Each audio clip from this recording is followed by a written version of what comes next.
Welcome, everyone. Today, we are at the Palm Springs International Film Festival. My name is Matthew. I will be bringing you through what the film is about, why we made it, and the importance of checking the power of both the police and the police unions. We have a few guests today. We have first Albert Corado, Cerise Castle, and Kenneth Mejia, and DA George Gascon. So I'm the director of the Future Left. We are currently here in Palm Springs because our short film, Who Do You Protect, is up for the Best US Short Award. This was an activist-based, grassroots, low-budget documentary made in Los Angeles with activists, local policymakers, district attorney, candidates for office, and families impacted by the lack of police accountability in the city. So we're happy to be sharing our message about the injustice within law enforcement on international stage for the first time officially. We had no idea that we would be in the position we are today, but we're very grateful. In today's live stream, we're going to be going over unseen clips from the film, interviews other changemakers in Los Angeles who are focused on policy-related issues, and hopefully provide some helpful information for why we think police unions are the greatest barrier to police accountability. Before we jump in, I want to share the latest trailer for the film.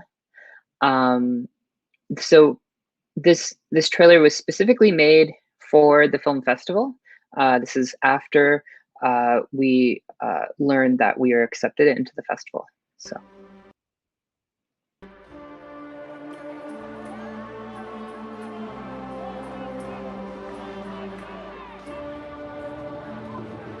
Every moment is an organizing opportunity. Every person is a potential activist. Every minute, a chance to change the world.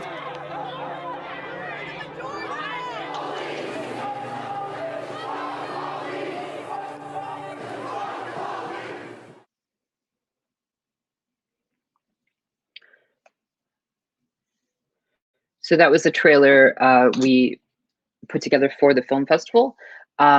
It's showing a couple of moments from the film, and we'll continue to show a little bit more about the film. I'm going to show you one more clip.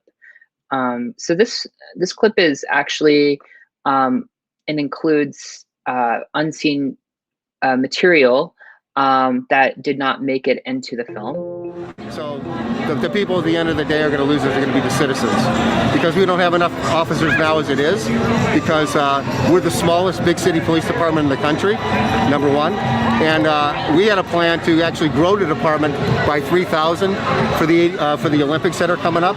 If we don't expand this department, it'll be unsafe to have the Olympics here or This the clip is taken at. So that was our plan. This clip was taken at a rally for the police in reaction to the protests that were happening over the summer.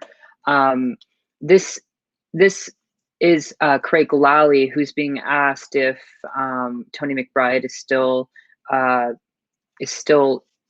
working after. So the people at the end of the day are going to lose. Are going to be the citizens, because we don't have enough officers now as it is. Craig Lally, who's been involved in a lot of controversial stories involved with the police union here, defending the police based on the idea that they already have a very small police force, keeping in mind that the police have, they have the largest union and one of the only unions that has grown over the past decades. Because we're the smallest big city police department in the country, number one, and we had a plan to actually grow the department by 3,000 for the Olympics that are coming up.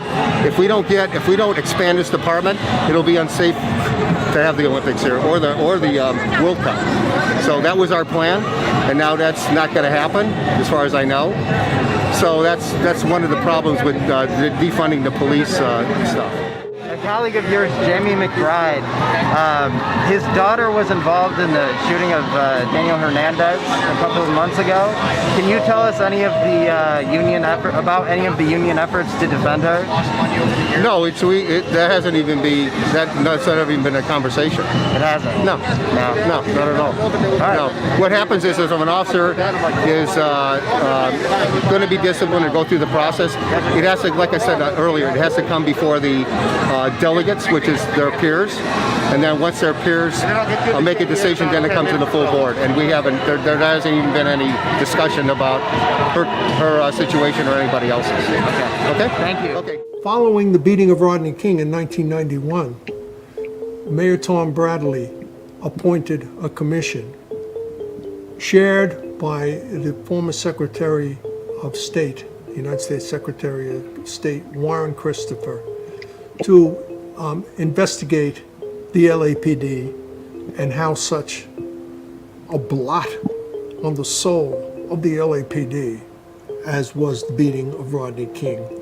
How could that have occurred? Within the Christopher Commission report was a list of 44 LAPD officers who had repeatedly been involved in bad shootings, atrocious beatings, terrible abuses of the public, and had not only not been held accountable, but had been promoted. And it asked the question, what's going on here? Why is this happening? You want some proof? Here's the proof. Here's 44 guys, that constantly are abusing the public, and nothing's happening to them, and in fact, they're being promoted. We put together this commission to look into what was wrong with the LAPD. The LAPD had a long history of brutality and overreach and so forth. I used to say you could draw a straight line from the Watts riots in 1965 to the unrest in 92, 93.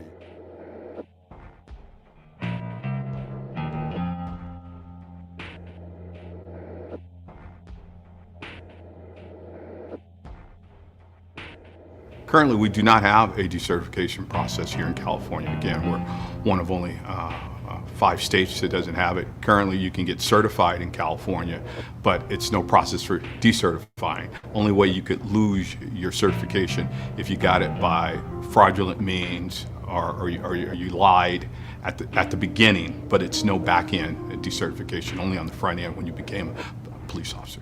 But the bill never came up because of extreme pressure by police unions who lobbied hard the last 4 or 5 days before the legislative session was over, and understanding that, again, we were going to end at midnight on Monday, so they kind of like beat the clock and let the clock run out, and it never got its day in the sunlight, so to speak. So we would have loved to see it be brought up on the floor for a vote and let the vote stand and speak for itself, and let the elected officials, the assembly members, clearly state either affirmatively or against this bill. So that just never happened.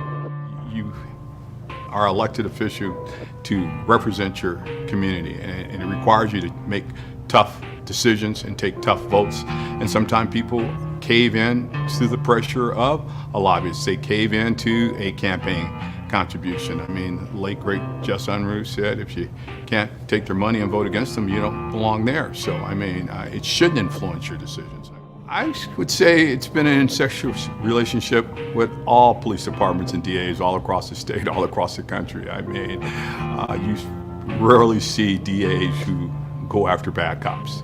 I mean, there are exceptions to the rule, but for the most part, they work hand in hand in going after bad guys and arresting them, and then they're the ones who charge them. So there is a symbiotic relationship, so to speak, between the DA and local law enforcement agencies. I wish it was a greater firewall between the two, but as we know, it doesn't really exist in the true sense of independence.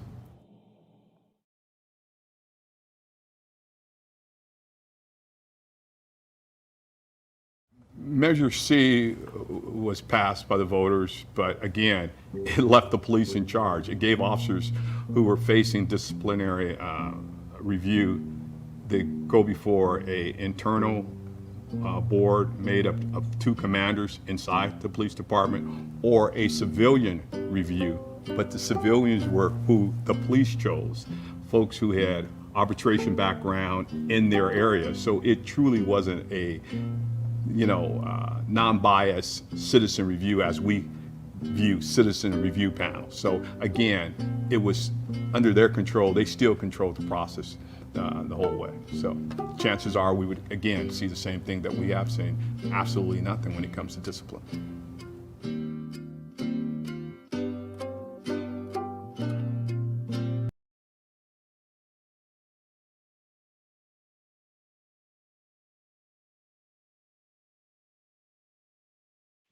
Welcome back, everyone. We were just going over some unseen clips, potentially to be used for our feature on the history of the LA Police Union and its corruption. Joe Dominic talking about the Christopher Commission, and the senator talking about a commission to hold police accountable through a citizen oversight committee that was chosen by the police. We've talked about previously how these commissions often don't have teeth, and how the police unions often put in contracts to restrict the power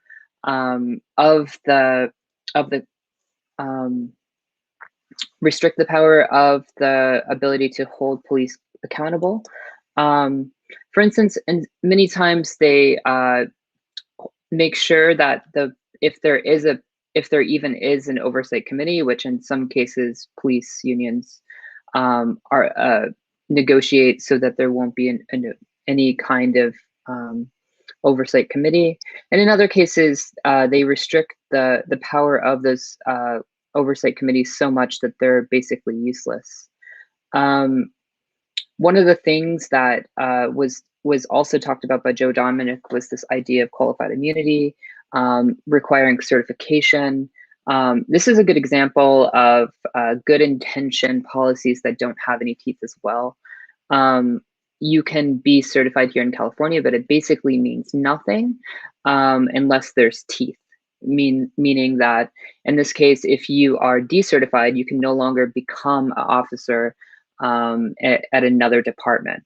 One study in Philadelphia showed that 90% of officers that were fired were reinstated, meaning that even if you are caught, or if in some way that you're not protected to the extent, like most officers, to the extent of actually being charged, that you will likely be reinstated anyways. So what we see here is that you have the police union protecting police officers through a very extensive process of, one, making sure that the police that are known for misconduct are protected, and that if it goes to some type of review, that those review boards have basically no power, such as they will not have the power to subpoena the officer's records, and the contracts also negotiate so that those records basically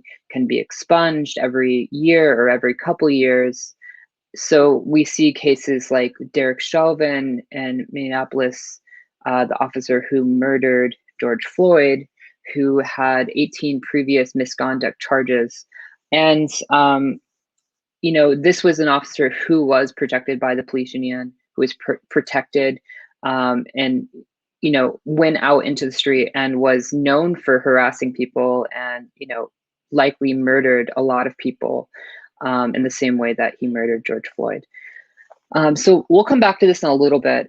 We have a guest who is a friend and somebody who I worked with for the film that we have here in Palm Springs, Albert Corado. Albert Corado is a member of No Olympics LA and People's City Council. Let me welcome Albert in. How's it going, Al? How are you? I'm good. How are you? Pretty good. I like your microphone. Yeah, I host the podcast.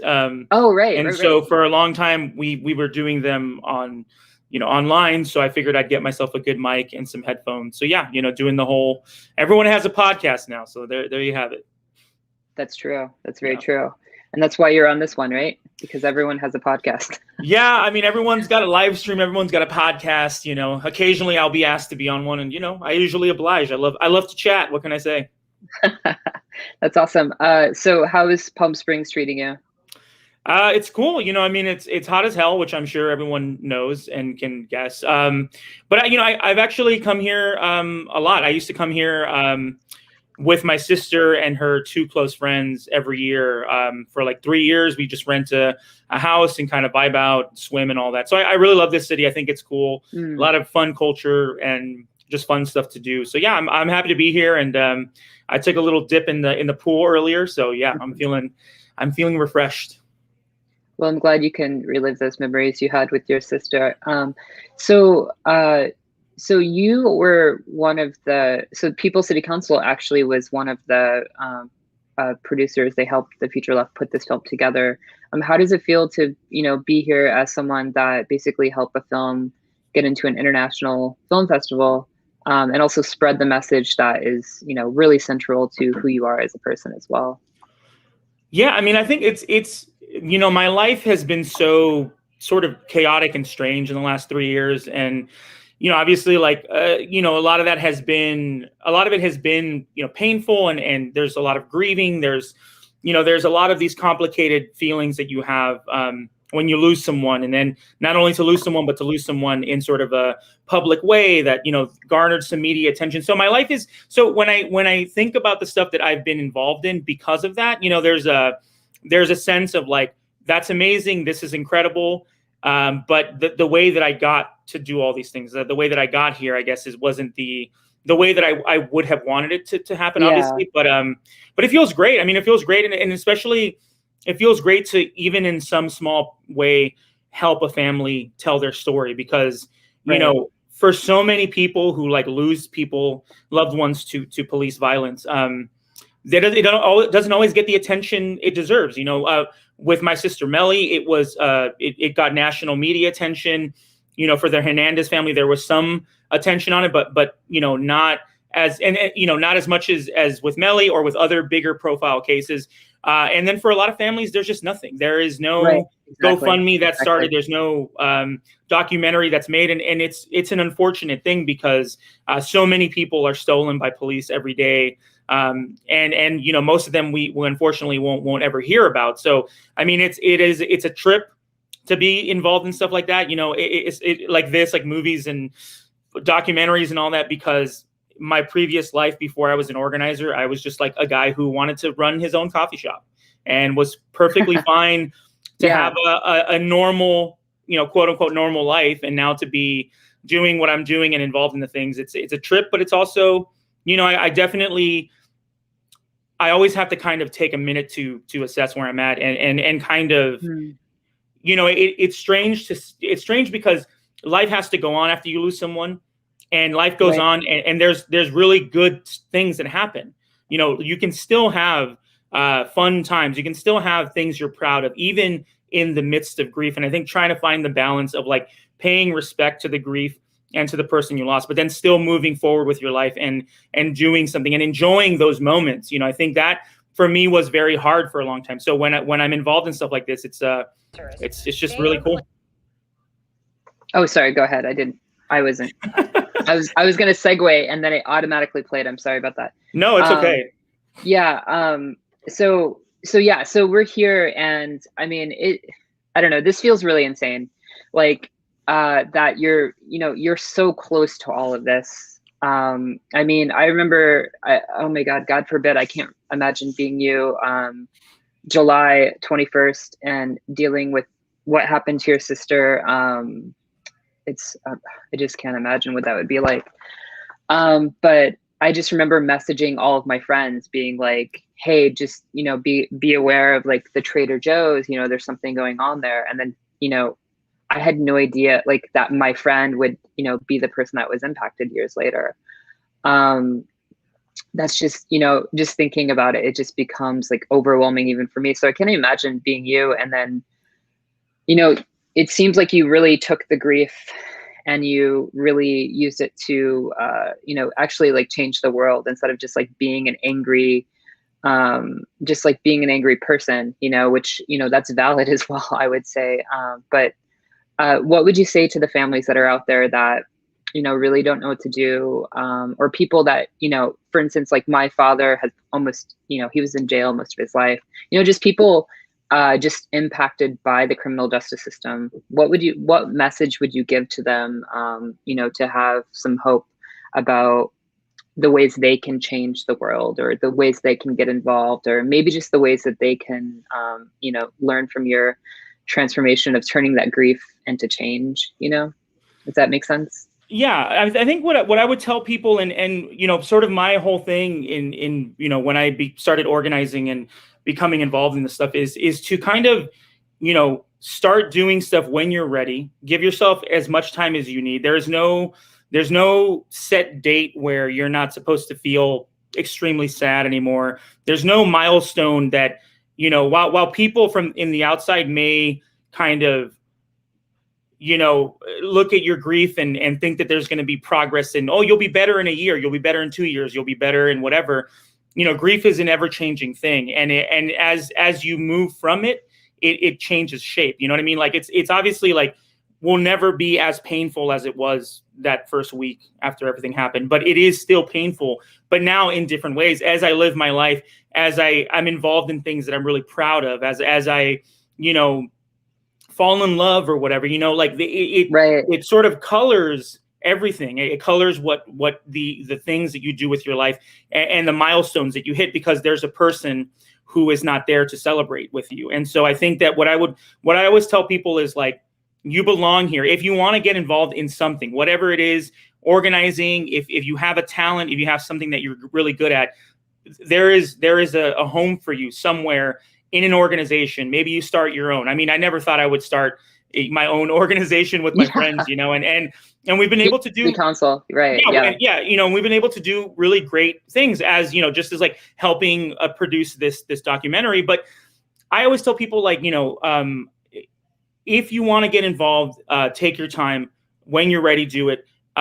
Come with a talent or something that you want to offer to the movement, and then be willing to learn. I think that why I'm so outspoken about Melly and advocating for police abolition is not only because I'm a grieving brother and all that, but I want to. There are families that have gone through this who will never speak about it publicly, who never will do the work and get involved in anything. And that's fine. And that is completely fine. And they have the right to do that, because it is so painful to have to relive that all the time. But I want to kind of send the message to people who may be hesitant in doing this and in joining and in kind of sharing their story. I want them to have their own agency and power and come out and start talking about it and give a voice to this grief. Because I've seen the Hernandez family speak at so many, Jackie Lacey actions or End Police Association actions, and they're a powerful family, and their voice is very much needed in this movement, because as we all kind of try to strike back at the police and the police state, we have to remember that, there are very real people and instances and things that have happened that just happen all the time in our city, and so I want families who are dealing with an immense amount of grief to, if they want to, if they feel comfortable, share the story, keep sharing it. And that way, not only are you helping other people understand it and other families who will understand it, you're in a way helping yourself, because you're giving voice to the pain that you have inside. And the thing that drives me every single day, no matter what I'm doing, is the pain that I have that lives inside of me because Melly's gone, and the anger. I think anger is a very real and a very it's a very valid feeling. And I think that we're told so often that we shouldn't. You're told this angry all the time, aren't you? Of course, you're yeah. Told, and you'll see people saying, why are you so angry to you? And I'm like, do you recognize that Al lost his family to state violence, basically? Like, that's just like the thought that goes through my head from people that don't know anything about this. I haven't lost a family member to this, but I've seen my family growing up getting, abused by the police physically. and I can't unsee that. And you, I mean, yours is far worse than that. Like, how do people, tell you how to direct your emotions in these situations? And yeah, I mean, I don't know where people get get off and trying to tell someone who's grieving how to grieve. I mean, are there ways that are harmful to grieve? Sure, of course, but ultimately you have to do it in a way that you feel comfortable with. And for me, it's like I do have a lot of anger because of the way that happened, because of the aftermath of it, and the lack of accountability and the lack of any real sort of anything happening to the cops who killed Melly. And so, yeah, I'm going to be angry, and sometimes I'm going to show it. And again, that's what's going to drive me. It's the love of my sister, love that I still have for Melly, right. The life that we had as siblings. Our story ended when she was killed. And so for me, it's like, I have to continue to honor her memory and what happened to her. So there's no way that I'm ever going to leave this world of calling for a police accountability or abolition. Yeah. I mean, it's something that was set in motion. It's like I was talking to this cop who came up to me in Echo Park a few weeks ago, and he knows who I am, and he's like, "Oh, just wanted to ask how you were today. I know you don't like us." I guess he follows me on Twitter or some shit, but he was like, I told him, I'm like, it's like you've created the people who are going to abolish your department. So I want you to know that, I want you to look at me and see that this is one of the faces you're going to see when the LAPD doesn't exist anymore. You have done that to yourself. You have killed people and then not been held accountable. And so, for me, I love to strike back at that, because to me, the anyone who says, "Oh, you shouldn't be angry," has never really dealt with anything, like that, losing someone in a way that, my mom died when I was 14, but she died of cancer. So I was mad at the world. I was mad at this abstract idea. It's so really hard though, Al. That's it is. So but in a way, it's like, who do I point my anger to with that? Right? I can't. Am I mad at cancer? Am I mad at, am I going to be mad at the doctor who gave her chemotherapy and it didn't work? I was mad at just the world and the situation. But now it's like, well, Melly was killed by the LAPD. So I have actually, I know exactly who did it and what to do to kind of go after them. So for me, it's actually, it's good in the way that I have a target. I have a thing that where to aim my anger to. Before, when I was 14 and my mom died, I was like, yeah, I just hate everyone and myself and whatever. But now it's like, okay, but this is my energy is going to go to all of these things because I know exactly who killed Melly and exactly what I want to do to, hold them accountable. So, it's weird, man. I mean, being this, voice for Melly, it's the thing I'm proudest of, but it's also, it can be pretty harrowing sometimes, to share the story. Yeah, it's a lot of responsibility. Is it okay if I play a news clip showing people that are unfamiliar with the situation how it was, I guess, projected? Yeah, for sure. Okay. That the LAPD is not telling the whole truth about their daughter's death. The LAPD shot and killed their daughter, so they don't know the circumstances of where she was in the store, how she died. Miley Corado was killed during that standoff at Trader Joe's back in July. The LAPD now releasing new body camera video from that day. It shows them pursuing the suspect before he crashes right into the store and starts shooting. Miley's family thinks that this video that the department released has been edited. We are here to ask the Los Angeles Police Department to turn out all evidence so we can move on with our lives. The department has said that Miley was killed by an officer while that officer was shooting at the suspect, but her parents want answers and they want clarity. Yeah, so we see in this clip that it's mentioned that the body, the body cam footage was likely edited. So this is just one thing on the surface around police accountability that kind of shows up in the situation. I know that you talk about some other things too.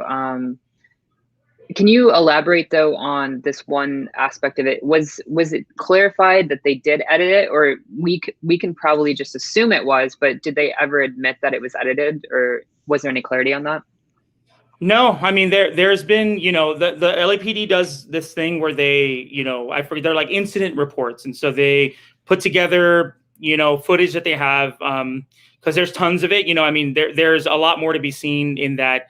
There, you know, I've seen stuff like about of the chase, them chasing the guy earlier in the pursuit. You know, there's different angles and stuff like that. So I mean, it's for sure edited, and I think it's edited to make it, you know, obviously look for the LAPD to look you know, good or whatever, or like they were doing the right thing. But I mean, I'll say that there's video from inside of the Trader Joe's that we've been given. I've never watched it because it shows Melly, you know, going out to what she thought was a car accident. You know, that was like the guy crashed his car and the police fired. You know, he was running into the store and they fired into the store. So you can see Melly kind of, and everybody in the store noticed that there's something happened. You see Melly go rush out, and everyone told me like, oh yeah, she said, I'm going to go see if someone needs help. She didn't obviously know there was a pursuit, that the police were going to end up firing. And as she was kind of getting to the door to go help someone, she was shot. And so you see, but it cuts from there to then you see Melly having been shot going to look for cover, basically. You know, I've been told this by my lawyers, because I still can't bring myself to watch it. But the curious thing about that video is that the night that it happened, the LAPD seized the original SD card with the video on it. When we were given a copy, they seized the original, gave Trader Joe's a copy of the video. When then Trader Joe's turned the copy over to us, and it's missing 5 seconds. So you see, right as like the Melly is about to be shot, and then it cuts to Melly having been shot and going to look for cover, or that's what they assumed she was doing. I would imagine she was having, you know, she knew she was shot. So I think that for them to not even mention that, or to say that they're, you know, to give us not the original video, because when you make a copy, sometimes, you know, a video gets messed up.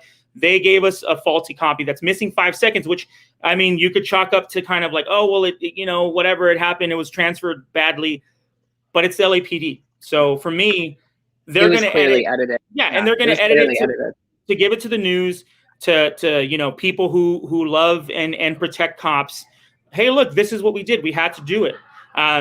They're not giving the full breadth of the situation. They're not obviously like giving Melly even the time of day. Like, you know, the LAPD, all they've ever said about Melly is like, well, it was a tragedy, but, you know, the same thing, split-second decision. These officers were afraid, you know, in fear for their lives. And so, you know, we know that they're not giving us everything. And the problem, I will say this, is there was a suspect they were chasing. So his existence and his sort of, you know, kind of, I guess, setting off the chain of events that happened that day is making it hard for us to even get any sort of evidence. We don't have the police report. We don't have a lot of, you know, we don't have the unedited body cam footage. We stuff that you would normally, you know, have a hard time getting is even harder, because they're trying to put the murder of Melly on the suspect, even though he was not the one who fired. Wait, the shot.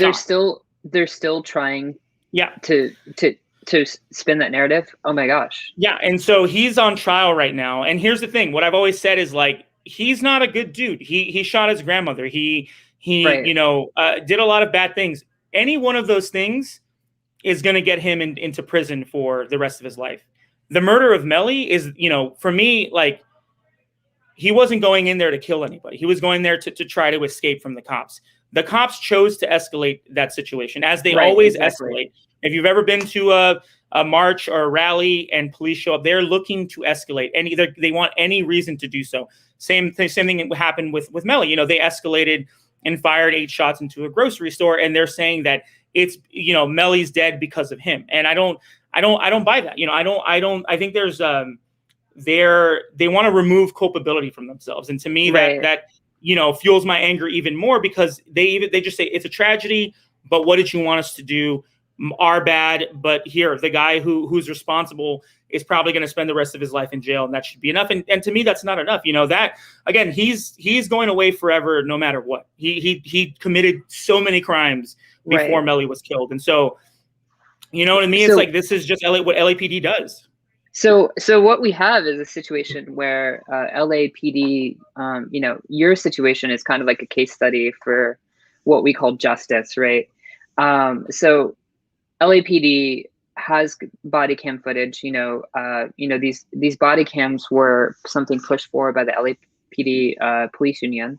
It was funded in part by them. So they have these body cams, which they, in turn edit, and the editing of those body cams then becomes evidence for them to enact the narratives that they want. So we have police unions that push for things like being able to see the body cam footage before they make their testimony or their statement.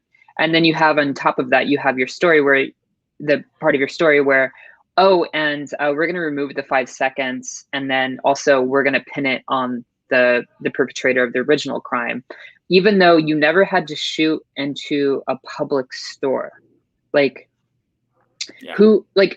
What rationality, and in what other country would you have somebody just shooting into a store full of civilians that have nothing to do with the crime, or your family?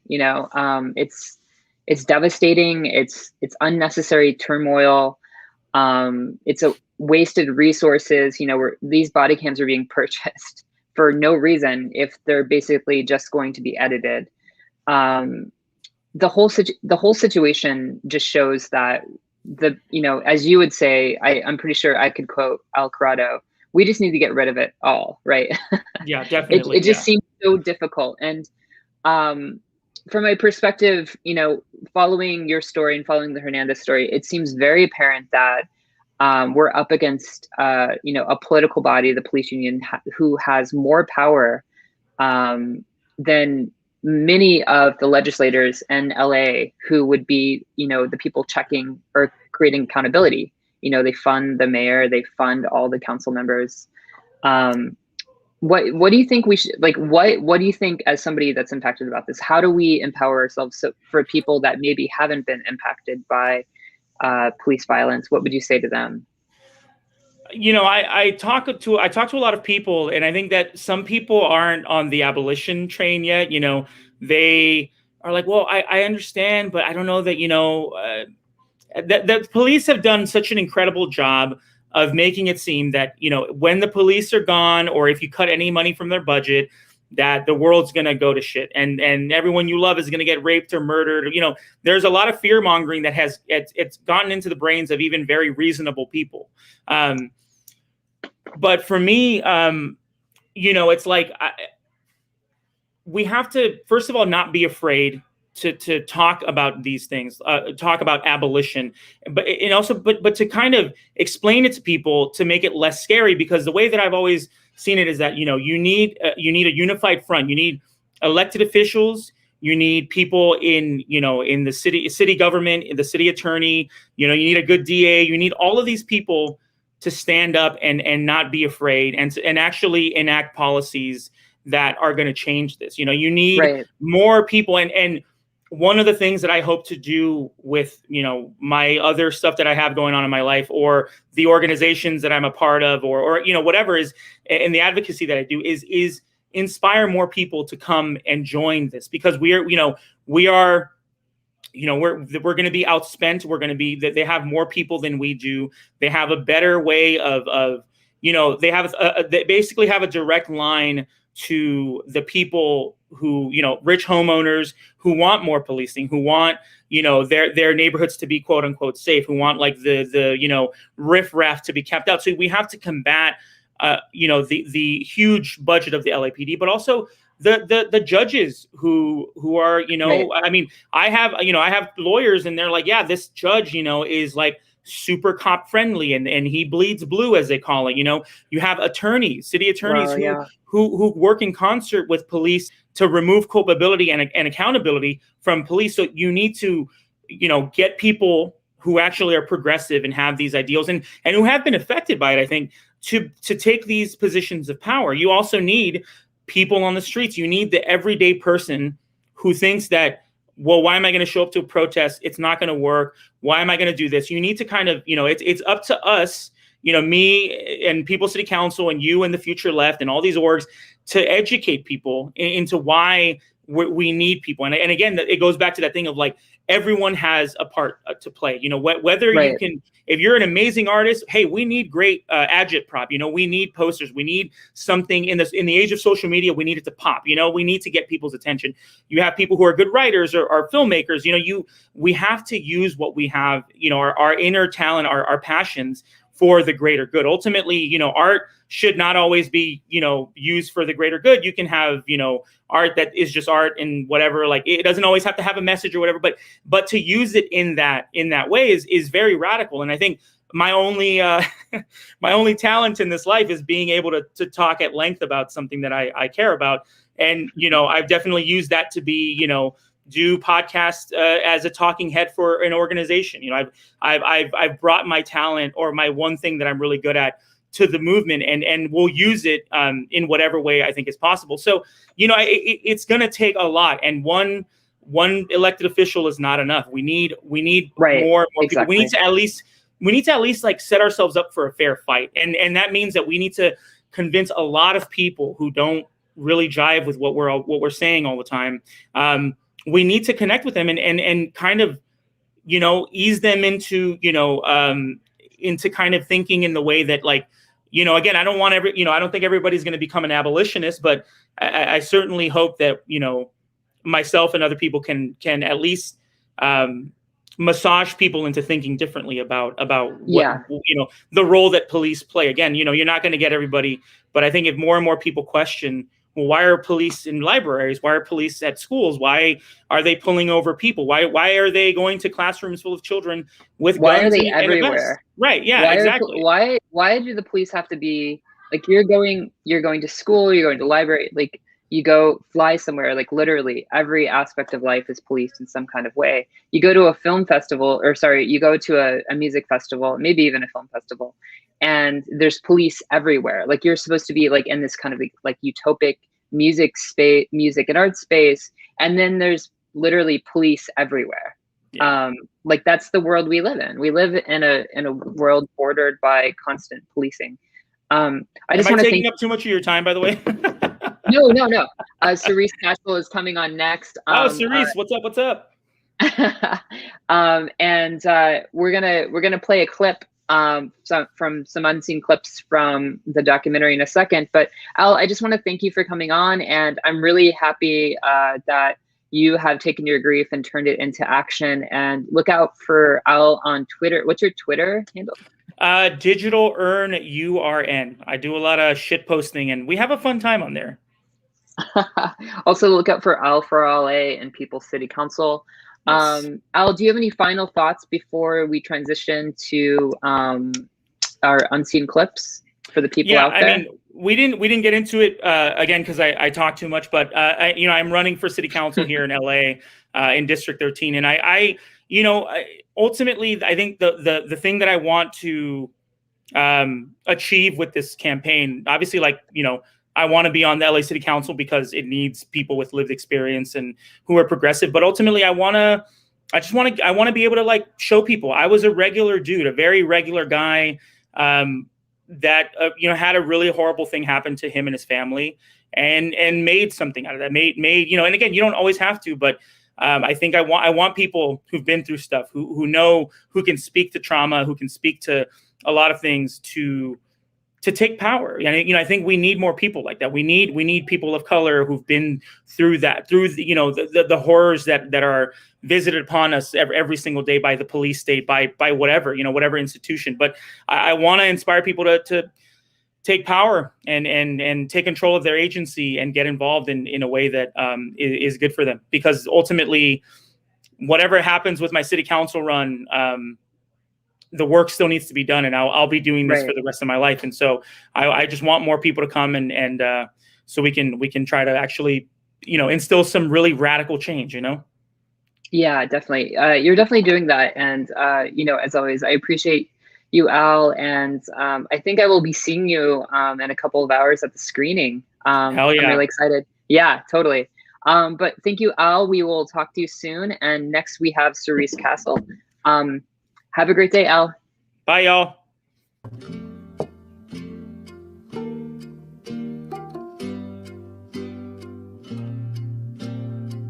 And so community-oriented policing is about propaganda. It's about controlling the thinking of the population or the enemy, and depending on how resistant you are is whether they see you as the population or the enemy. The more resistant you are, the more likely you are to be seen as the enemy. But either way, they're trying to control your thinking. I grew up in a segregated society, so there were two police forces. There was a black police force and a white police force. But I knew that the black police could not do anything unless the white police said it. So they could hold us, they could even arrest us, but the white police had to come in and take us in. And so we always saw them as an oppressive force. We always saw them as an alien force. We always saw them as an outside force. And that still exists today, in part because the approach that police are trained to use in our communities. In many cases, they're not used in other communities. But what has developed over the years is a police industrial complex. And there's no question about this. And so there's a lot of people and a lot of money and a lot of power and influence invested in keeping that police industrial complex going, keeping it funded, not trying to make it into community guardians. That's not the way the police establishment, at least the rank and file, sees itself. They see themselves as Bill Parker's thin blue line, the only thing protecting the lawful folks from all of those bad criminal folks out there. You've become accustomed to thinking about police as a very natural thing. They're actually a very unusual and artificial.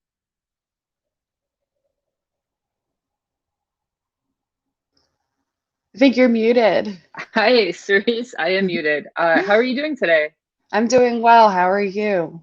Awesome. I'm in the very hot Palm Springs today for the film we're showing, Who Do You Protect? I sent you earlier, but yeah, so it's really hot. I'm here with Al. Are you in LA right now? I am, yes. Awesome.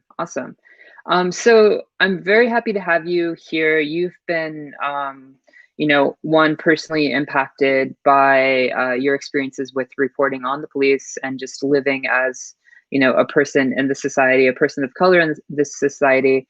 And also, you did a 15-part series on sheriff gangs within LA.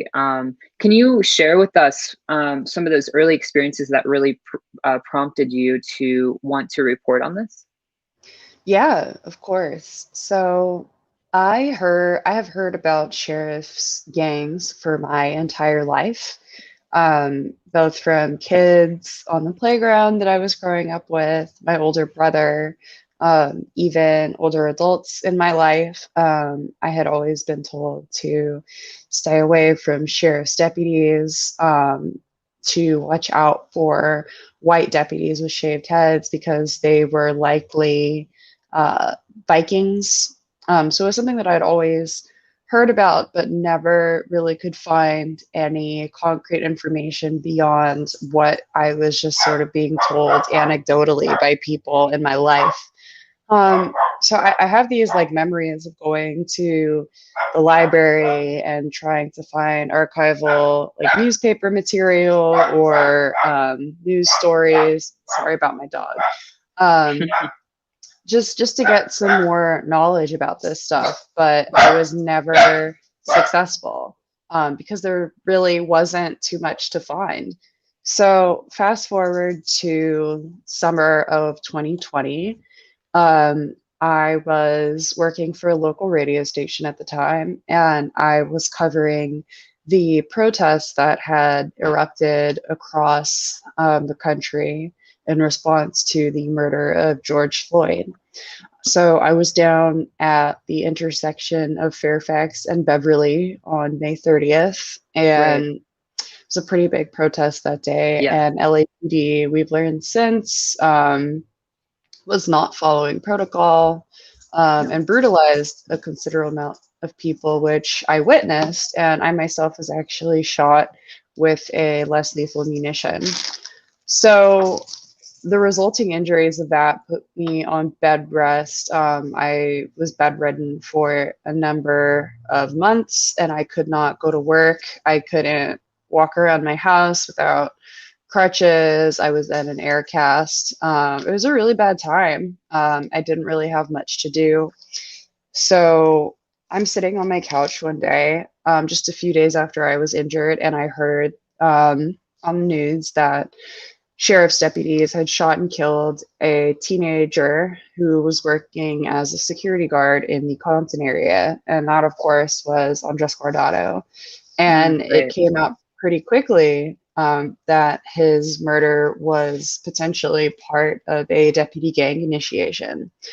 So when I heard that, everything that I had heard growing up and the stuff that had sort of like fascinated me in the background just came rushing back, and I decided that this was an opportunity that I had been given to really dive deep into the deputy gang issue, and it was time to find out everything that I could, and I began my research.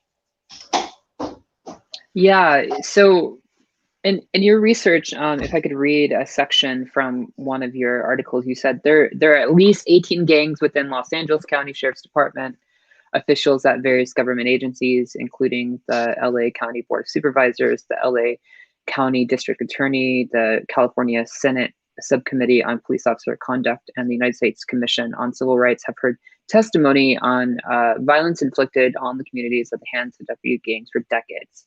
And yet there hasn't been any internal investigation or significant policy changes to address the issue. Deputy gangs have killed at least 19 people, all of whom were men of color. At least 4 of them had mental illness. LA County keeps a list of lawsuits related to deputy gangs. Litigation related to these cases cost over $100 million over the past 30 years. So what we see here is that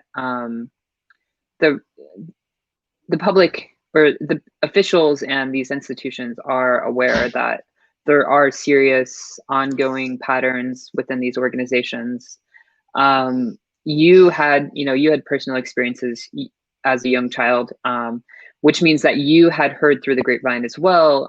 So in a sense, the cat has been out of the bag for a while. Can you tell us why you were basically the first one to break this story, and what your experience as a journalist has been breaking this story, because we know that journalists are often complicit as well. Yeah, like you mentioned, and like I sort of spoke to a little bit, there really hadn't been a significant amount of coverage on this issue. There was some great reporting done on the Vikings back in the late 80s, the early 90s. And I'll also shout out Maya Lau at the Los Angeles Times. She did some really great work looking into deputy gang tattoos. But I mean, for the most part, you're very correct. This has been an issue that has been greatly ignored by most local media, and of course, and by that, of course, national media ignores it as well. Why is that? I think that, because this is an issue that affects poor Black and brown folk, it's not something that's seen as a priority. And I've heard that much from editors at, high-powered newspaper in Los Angeles. I won't name any names, but I think y'all can figure that out. You also mentioned, though, that you tried to basically bring this story to several news organizations, and basically at every turn that, you saw what you're up against, and that, as an advocate journalist, as someone that's using journalism to really, move the cultural notch on what society talks about, you saw that there's real roadblocks. And so as you move forward telling the story, obviously, this is just the beginning, right? This is just the beginning of your work. Yeah, this is something that I think I'll be working on for the rest of my life, just because I don't think no one else is really doing it. And B, as you can imagine, publishing that 15-part series has unearthed a ton of other tips and leads that I'm in the process of following up on. I've met some really incredible, interesting people as a result of that series that have led me in different directions. So yes, much more to come. That's beautiful. So let's jump into what this means. So so for instance, what makes these sheriff gangs gangs, and how does one determine whether or not one's a gang? You mentioned at some point that it's actually based on legal code. Could you clarify on that?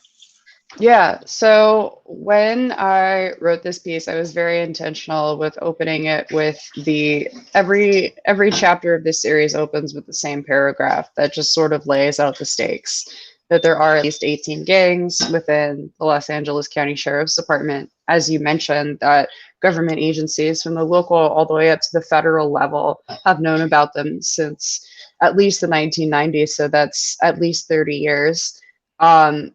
And when I defined gangs, I made sure, first of all, I'll back up a little bit. I was very intentional with calling them gangs. If you look these up in most media outlets, they are referred to as deputy cliques. These are gangs. The California Penal Code defines gangs as any organization that has a group of 3 or more people that A, has a common name or identifying symbol, B, has as one of its primary activities the commission of a long list of California criminal offenses, and C, have engaged in a pattern of that criminal gang activity. Sheriff gangs are doing all of those things. So make no mistake, these are gangs. These are not cliques. These are not social groups. These are criminal gangs that are committing crimes on an everyday basis.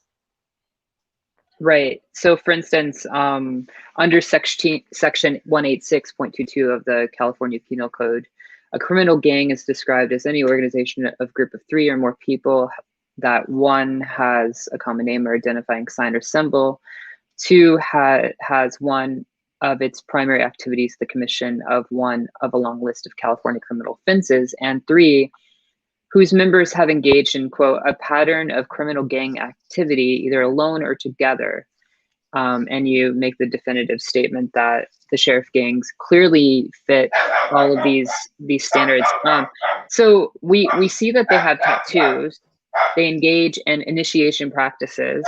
Like you mentioned, Andres Corado was just one of the many initiation practices to where sheriffs actually have to kill someone to be let into the gang, and also given a tattoo, correct? Isn't that part of the initiation stage to actually get a tattoo, is you have to kill someone? It's not definitive. It's not always that you have to murder a civilian, but yes, it can be anything from, lying on a police report to killing a community member. Yes. Yeah. Okay. Got it. So you sort of have anyways, to like prove your worth. If you're a prospect in a gang, they'll ask you to do things like, oh, can you, fill out this report for me? Can you, I need $200. You have to give me $200 to be on the gang's good side. Don't provide backup to this deputy because he's been talking shit against our gang. Don't help him out. As a matter of fact, take all the bullets out of his gun and take his bulletproof vest, and then let's send him out to a murder call and see if he can come home from that. Right. So this leads to the conversation about how they kind of sustain their places within these within these departments. So we have an officer, for instance, that has been a whistleblower. Trying to recall their name. It was Art Gonzalez, Deputy Art Gonzalez. Okay, so we have somebody like Art Gonzalez. I don't know if this person's still active, but in the case of the gang retaliation, they would, in some sense, try to retaliate in several ways. So you laid out a couple of those ways. So they might take the bullets out of their guns. They might take their bulletproof vest. And so this is one aspect of how they retain the power within the departments. But this goes all the way up the chain, doesn't it? Yeah, 100%. Deputy gangs have infiltrated every part, every level of the Los Angeles County Sheriff's Department, from rank and file deputies all the way up to internal investigations and internal affairs. Yeah, I mean, it's been estimated by a ex-deputy that as many as 20% of LASD employees have some kind of membership or affiliation with deputy gangs. Interesting. And so this was somebody that actually worked within the sheriff department. Yes. Okay. Interesting. Okay. And at some point you actually talk about how you think that the whole culture of the sheriff departments has in a sense been shaped by these gangs. So you have what is typically a cowboy culture, but now you have a cowboy culture that is incredibly violent, vengeful, and chaotic. Like they're adding this element of chaos. But what I found interesting was that you said that this is almost part of the history of the sheriffs, and that this goes back to the creation of the sheriff's department in general. Can you talk a little bit about that? Sure. So the sheriff's department began officially in 1850, and for a long time it was just one guy with a deputy, and he was tasked with overseeing Los Angeles County, which at that point stretched all the way south to throughout Orange County down to the San Diego area, and north throughout Ventura County. And really, it was very lawless. I mean, at the time, there were lynchings going on a regular basis here in LA County. The sheriff never really did anything about them. The sheriff very regularly was killing people at that time. The sheriff sort of behaved as like judge, jury, and executioner for the most part when following up or pursuing criminals. And that continued throughout the 1850s into the early 1900s. For a long time, the sheriff's department did not have uniforms or an academy. The way you became a sheriff's deputy was by buddying up to the sheriff, and he would induct you into his posse, and that was an operation all the way through the 1960s. So at that point, you had celebrities, local politicians, personal friends of the sheriff that were still in this posse and deputies. As a matter of fact, in counties outside of Los Angeles, this is still going on. Shaquille O'Neal is actually a sheriff's deputy in 3 counties in Florida. So he's been deputized to carry out the duties of a sheriff, basically? Correct, yes. So that means that he could technically arrest someone or shoot someone? Correct. And so this has been a practice since the 1960s, deputizing since celebrities or rich people. Oh, earlier okay. than that. Yeah. Okay. Yeah. And in Los Angeles, it was carried out through the 1960s. Then the policy was discontinued. The sheriff's department sort of became more organized, as we would see in a traditional sense. They implemented uniforms, police cars, badges, things to identify people as a sheriff, essentially. And that's when they started implementing many of the strategies and devices that we see in place today that drive disproportionate criminalization of Black and brown folk. Things like billy clubs, freeway pursuits, helicopters, the SWAT team. All of which so what we see is basically that it just becomes more covert. It's not that it goes away, it just becomes more covert as the institutions start to solidify. So for those that don't understand the difference between a police officer and a deputy, can you explain those differences and how how the sheriff gangs might even come out of this difference? Sure. So here in Los Angeles County, there are primarily two large law enforcement agencies. The first is LAPD. They actually, I believe they're a year younger than the sheriff's department, so my apologies.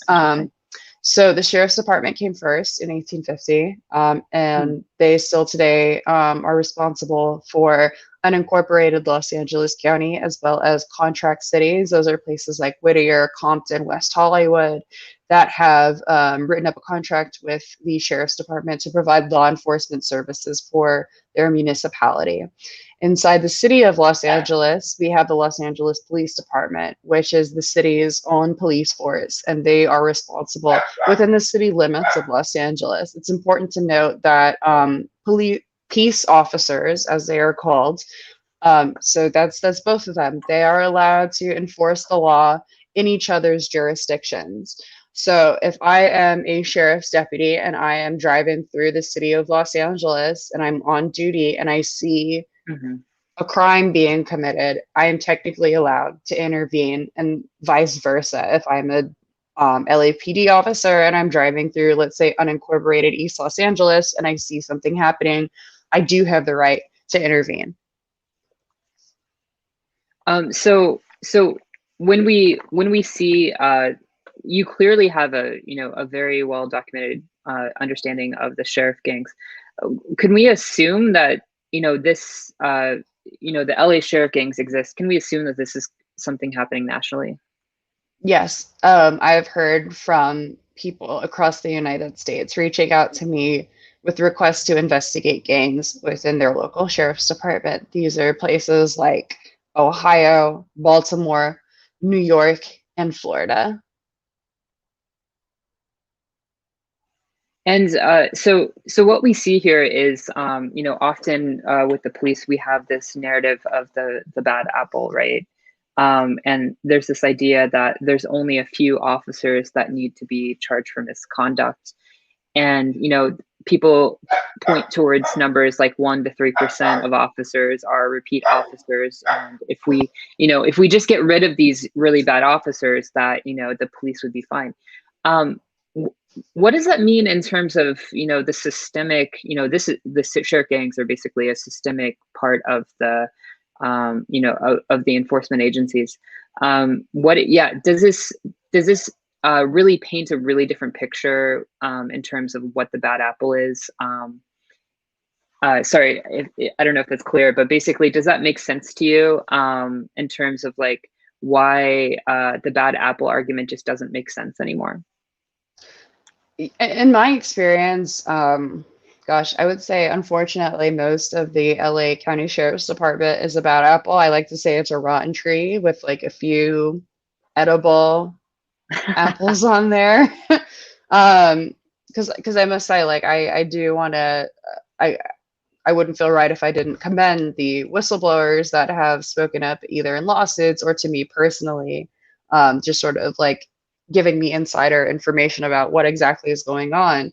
And the thing about those people is that, a great majority of them no longer work there because they tried to say something. They tried to, they went in with this mentality of, what, like, I know things are bad, can't be that bad. I'm a good guy. I can, make a difference, and I can reform this to make sure that the department functions as it's supposed to.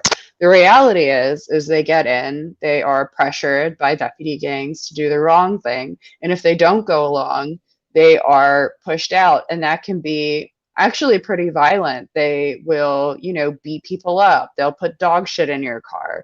They'll drive by your house when your kids are asleep and shoot guns into it.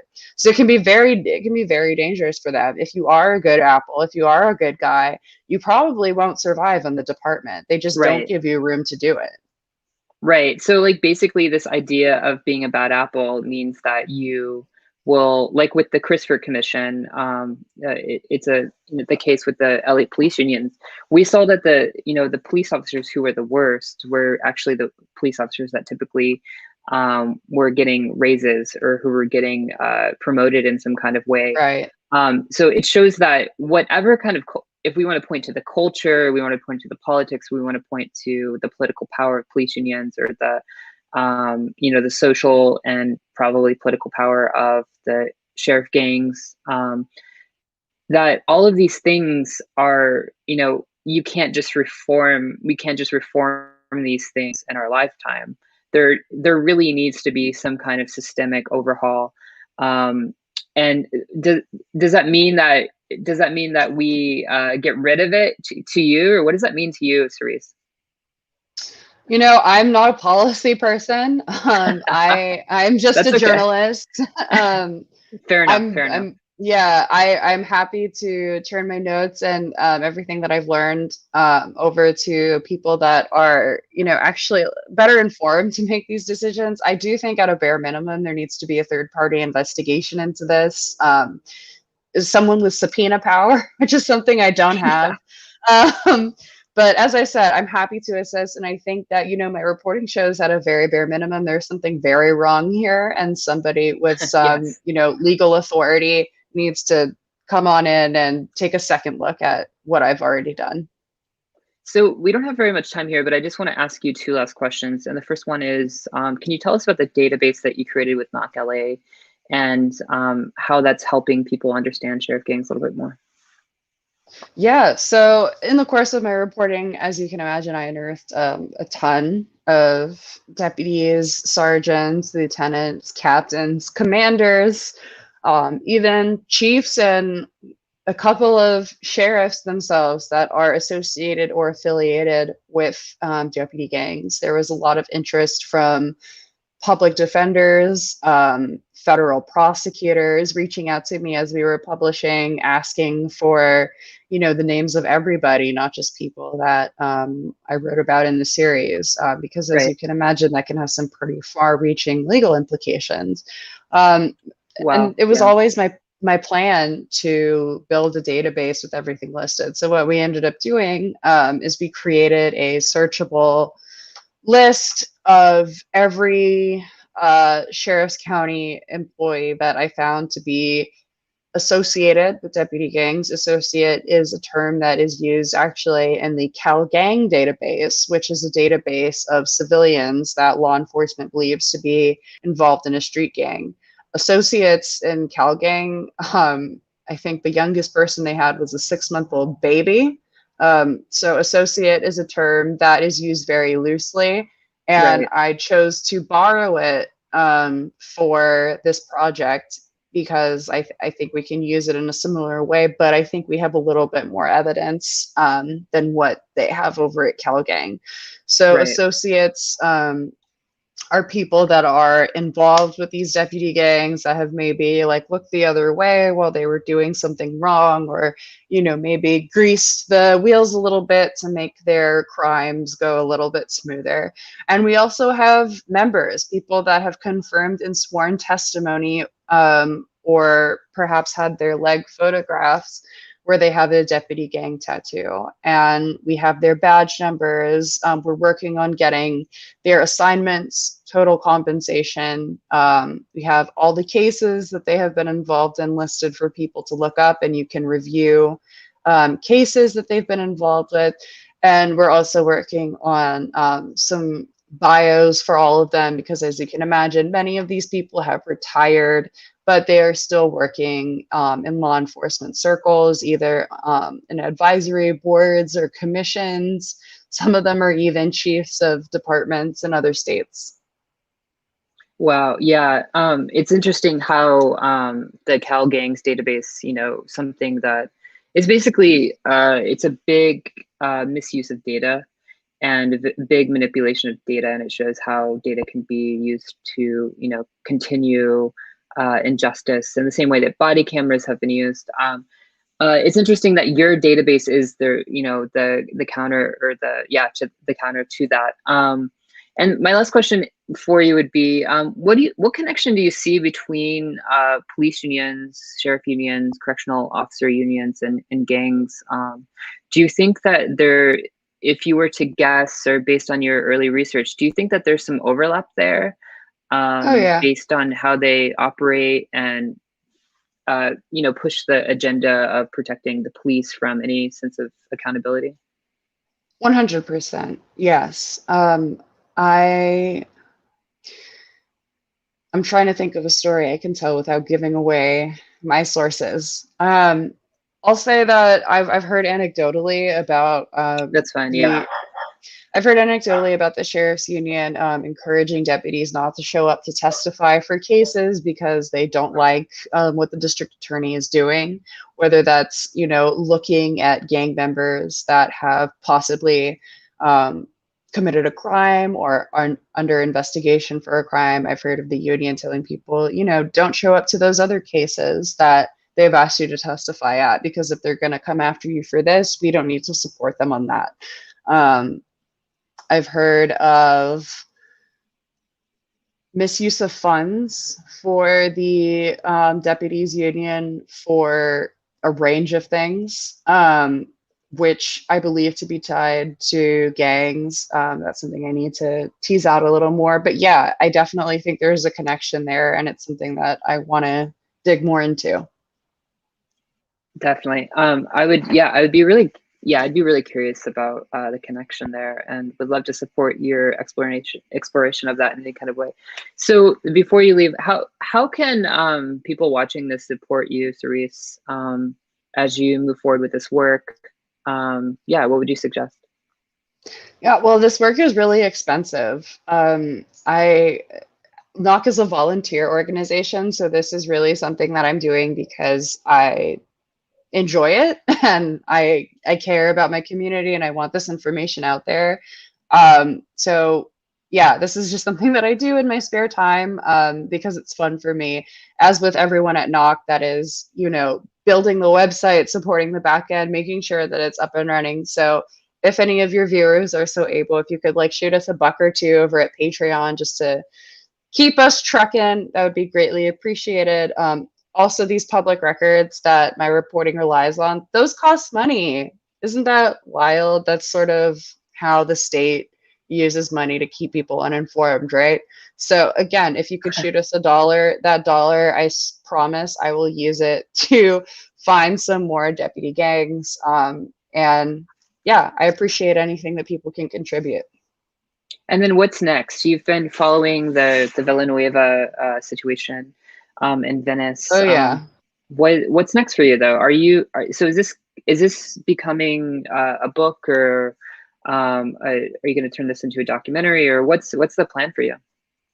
Yeah, I would like to. We're working on, you know, doing a podcast about all of this and continuing the reporting. I'm working on a book. The thing about that is, you know, these publishing companies, they really like to hold on to your intellectual property. And a quick point for any filmmakers out there: if you choose to do anything sort of like this, looking at the police, one thing that you want to consider is that police agencies need to sign off on representation of themselves in film, which is kind of ridiculous, but it can prove to be it can shut down a lot of projects, right? Because you couldn't necessarily make like a movie about this unless you have their permission. And that's sort of been the speed bump in the process for turning this project into other multimedia elements, is that those big media companies, they really want to hold on to that IP to spin it off into a Lifetime movie about a hero cop, which is just something Right. I'm not really interested in, because that's not the story that exists. So, you know. Those aren't the heroes we need anymore. Those are the people we need to villainize. So I agree with you. Right. If there's going to be a movie about this, it's going to be about me. It's going to star Tessa Thompson. I already see it in my head. Oh my Very God. set in Yeah. stone. Yeah, definitely. I love that, Cerise. Well, thank you so much. It's been such a pleasure, and we would love to have you back. And we will always be here to support your work moving forward. So good luck to you, and we'll talk to you soon. Thank you. Bye, Bye. Cerise. In human history, they're really a very modern creation.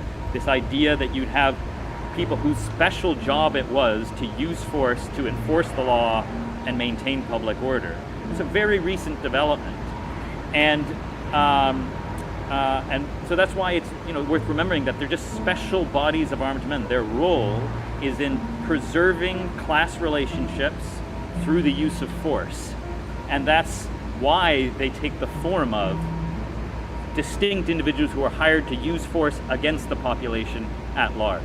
That's a very unusual way of organizing the maintenance of public authority, and it reflects the way in which the central function of the state is to treat human beings, the people it polices, with distrust.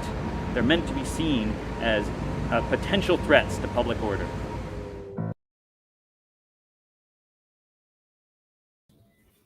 Okay, welcome, Kenneth. How are you doing today? I'm doing good. Can you hear me? Yeah, I can hear you great. I love your t-shirt, by the way. Oh, thank you so much. Yeah, I love, you guys have several variations of your t-shirt already, don't you?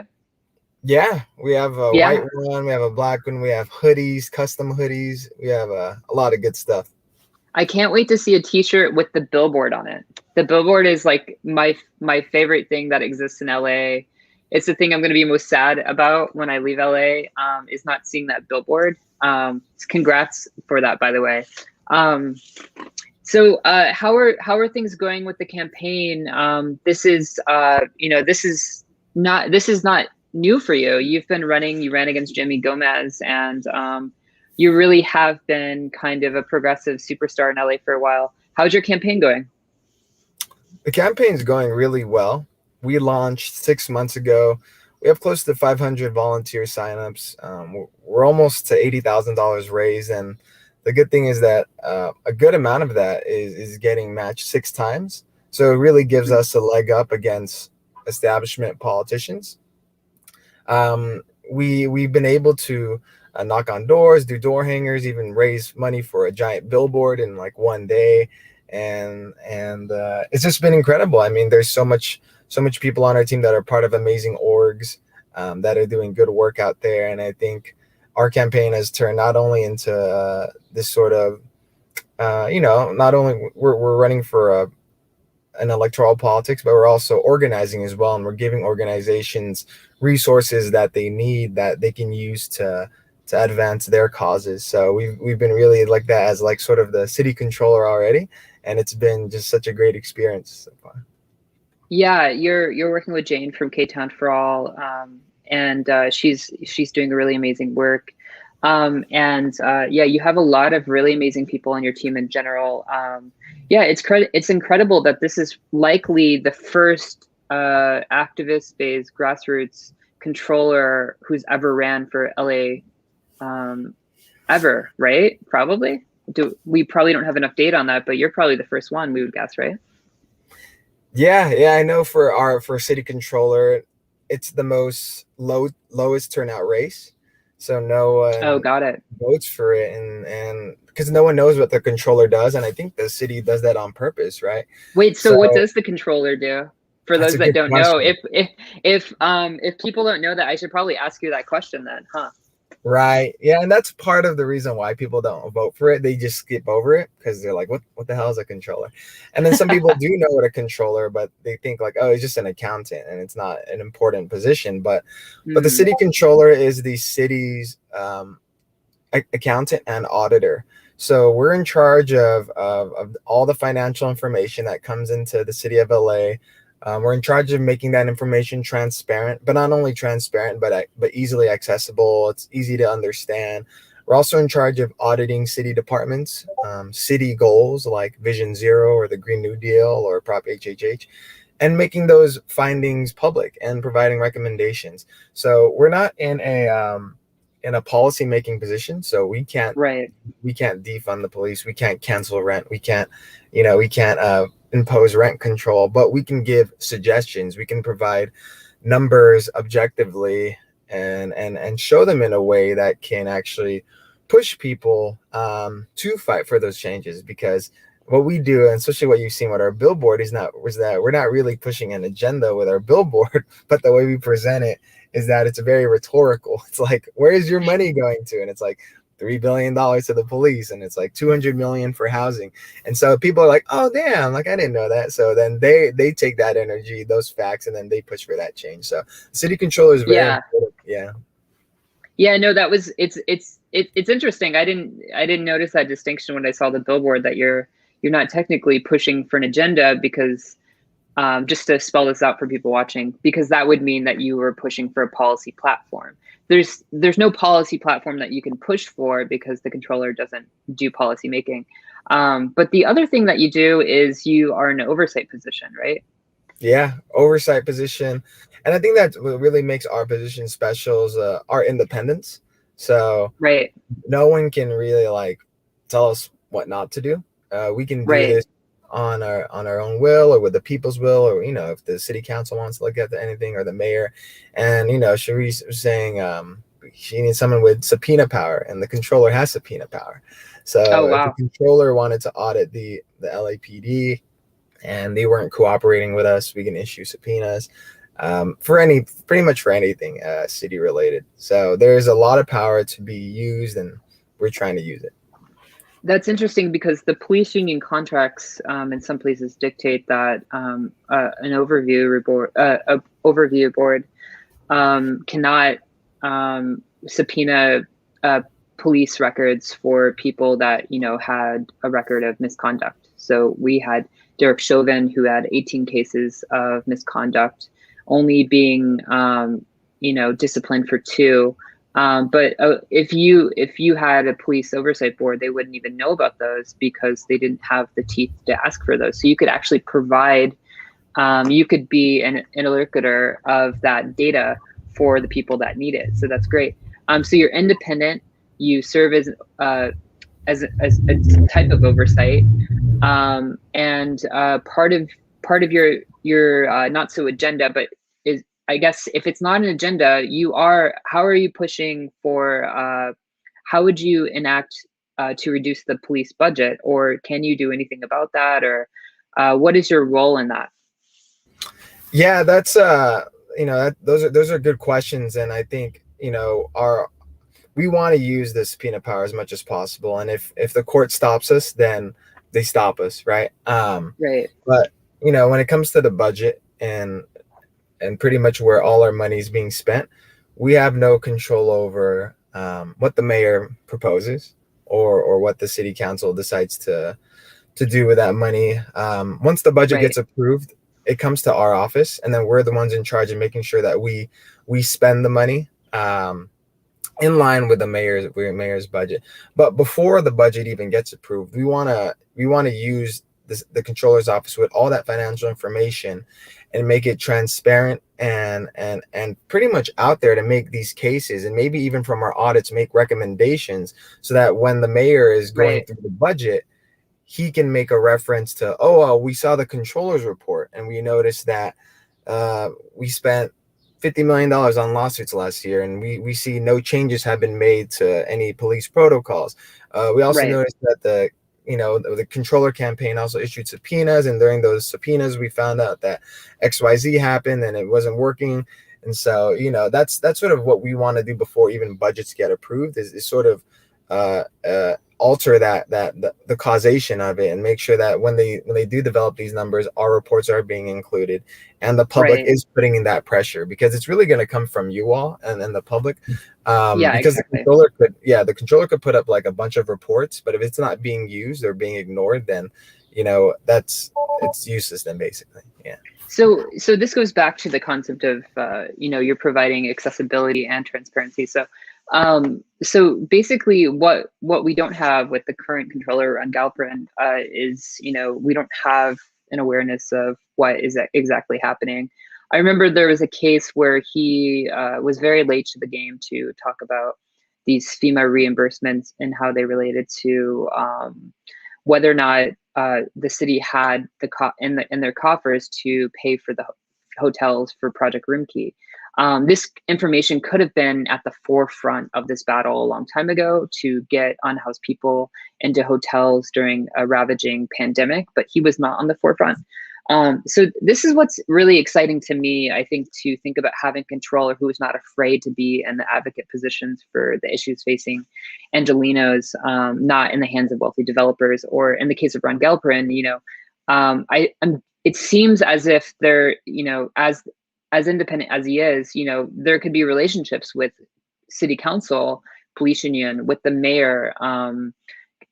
Is there is there anything you could say about that relationship, and how that relates to the quote independence of this position, or the lack of independence, since the, being independent does give you a lot of power, actually?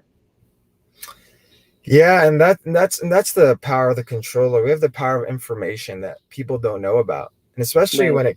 when it comes to money and getting resources for our community. Ron Galperin and the office were sitting on this information for like 9 months, 10 months, since March of Right. last year, and we just found out in late January that, hey, we actually can front the money to get people into hotels. And I think that Way too is late. right. And the sad part is that even when we broke the news like a few months ago, this expires in September 2021, and the city is still not moving on this, right? And I think Right. that's the most frustrating part about this, is that Galperin and his office have all this information, but it's not being used effectively by our city officials, and he needs to make that known, and he needs to make that out there as the city's watchdog. Right. And if he's not being a watchdog, it does mean that he's not being independent, basically. So it does mean that he has relationships probably with people in council, or he doesn't really have, basic principles that are really concerning Angelina's. So I just wanted to read a couple of statistics about California. So California, 482 cities and 58 counties spent more than 20 billion from all revenue sources on city police and county sheriff's departments as recently as 2018. Cities spend nearly 3 times more in police than in housing and community development. Counties spend more of their general revenue on sheriff's department than on social services by a substantial margin. So just as like stepping out of the controller position, and just as an Angelino, what are some of the things that you really want to see for a future Los Angeles that is more equitable?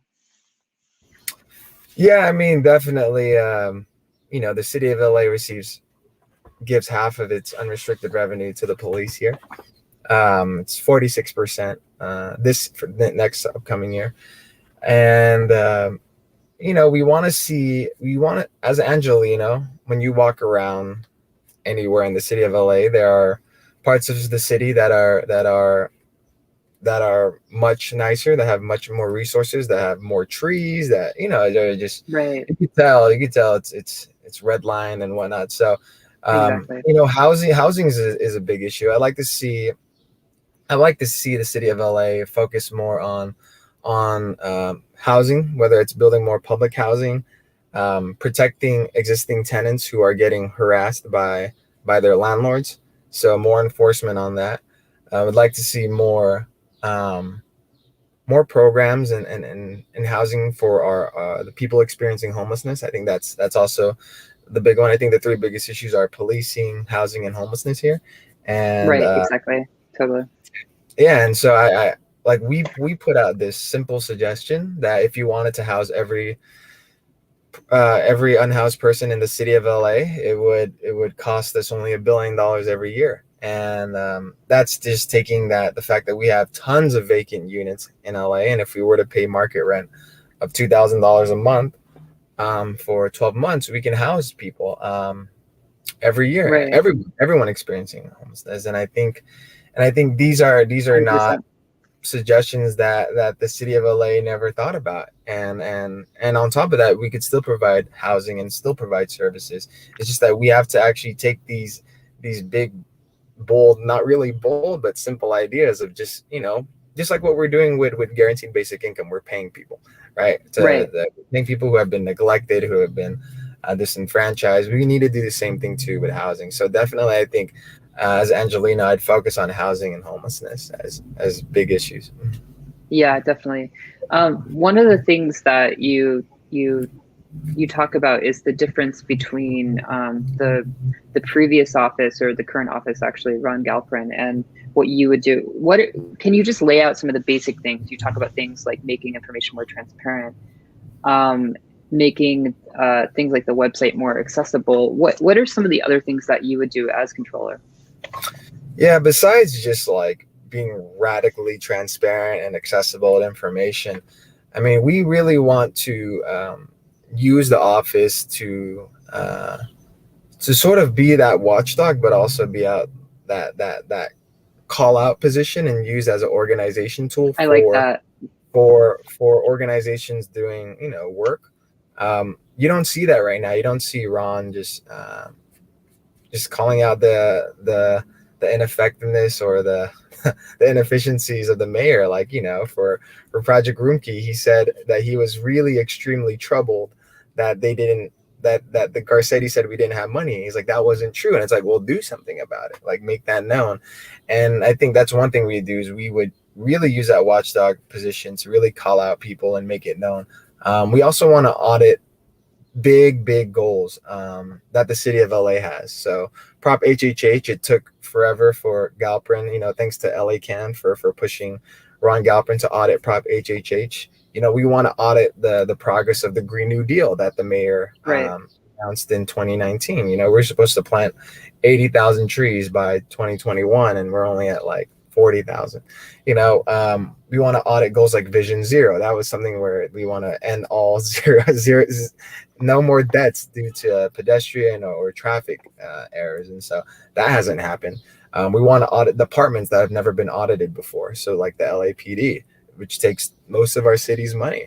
And these are things that will shake up establishments. These are things that can change everything. And I think if you have a city controller who is really beholden to the people and can really use this position of oversight, we can really you know, change the way resources get distributed here. So those are like our definitely.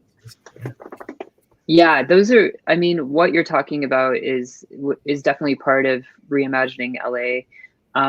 It seems that what we're facing is, you know, unprecedented times, and you're an unprecedented candidate for controller, and really your role would be experimental as we push for the new LA. Things like Project Roomkey wouldn't have been imaginable, for instance, in LA like 10 years ago, right? Seizing the hotels, you know, would have been seen as some kind of evil socialist scheme. And now we're building semi-permanent housing with Project Homekey for unhoused residents as well. So I really appreciate you running. And before you go, did you want to share anything else about the differences between you and the candidates that are currently running, which we haven't talked about at all? Yeah, I mean, main opponent is going to be Paul Corado. He's endorsed by the entire Democratic Party, by police associations, by a ton of unions, even by progressives, unfortunately, and even endorsed by like Unite Here and all that. Jackie Lacey, Garcetti, and Dolores Huerta. But you know, it's tough, you know, when you're up against people who have been in office for like 20 plus years, and that's going to be what we're up against. Is we're gonna have to show people and really expose these people that they're not the ones who should be handling the city's finances, who should be having the audit power, who should be, you know, being in charge of information. And you know, our goal and what we're trying to do is expose it, you know, as it gets closer to election, so that people know what's true. And you know, we're really trying to show that our campaign is much more like an organizing campaign. It's being used by so many different mutual aid orgs, by social justice orgs, racial justice orgs, to really advance causes for the movement. And you know, like I said, our campaign is almost to 500 volunteers, and we're literally ran by people, by high school students, college students, by activists.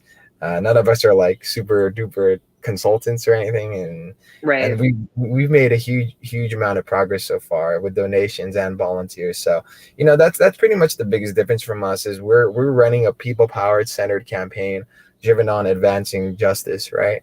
And you know, for others, maybe like Paul Corado, might be just extending his political career.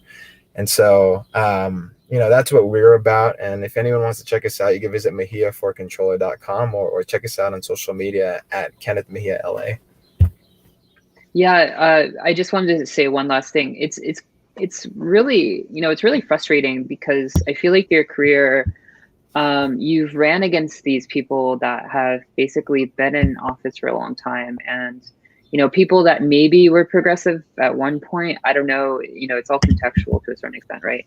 But Jimmy Gomez, was endorsed by Bernie Sanders, for instance, which, like, why did that happen? First of all, Doris Huerta endorsing Koretz because maybe he was progressive at one point. Some people claim he was. I don't know if he really was. But what we see is, like, basically, not only are you facing the establishment, but you're facing the progressives, that have this long history in Los Angeles. It's really difficult that we have to be, basically facing these people too, and educating the people that are even in our progressive circles, why they shouldn't vote for Jimmy Gomez, or why, and I don't think I know anyone that voted for Jimmy Gomez, honestly, but why people should stop saying that Paul Koretz is progressive. Like, that is something that I hear every once in a while. I'm like, how is Paul Koretz progressive? He's pro-police.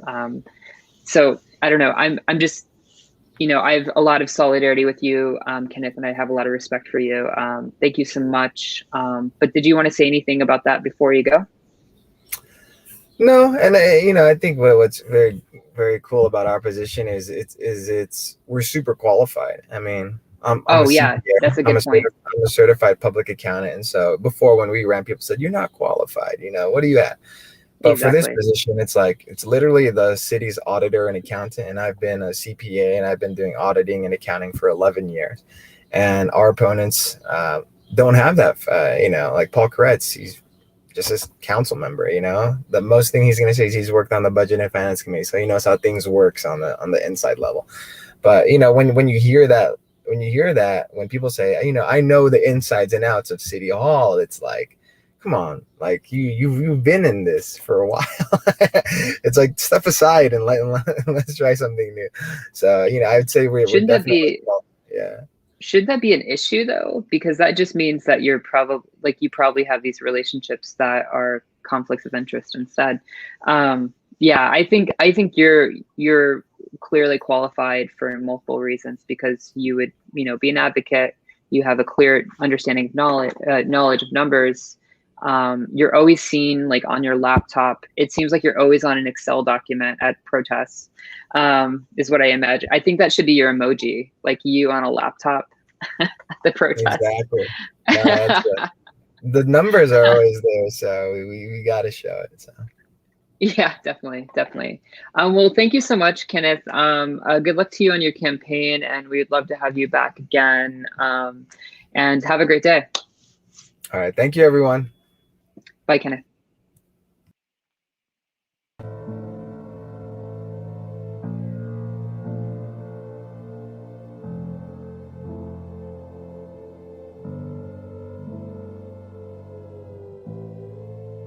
Ran for office in 2013 and 2017. I was endorsed by the police union, and they made a contribution to my campaign and to my office holder accounts. Once a campaign is over, your campaign is closed, and you can't really return money from it. So what it was the amount that they had donated to the accounts I control.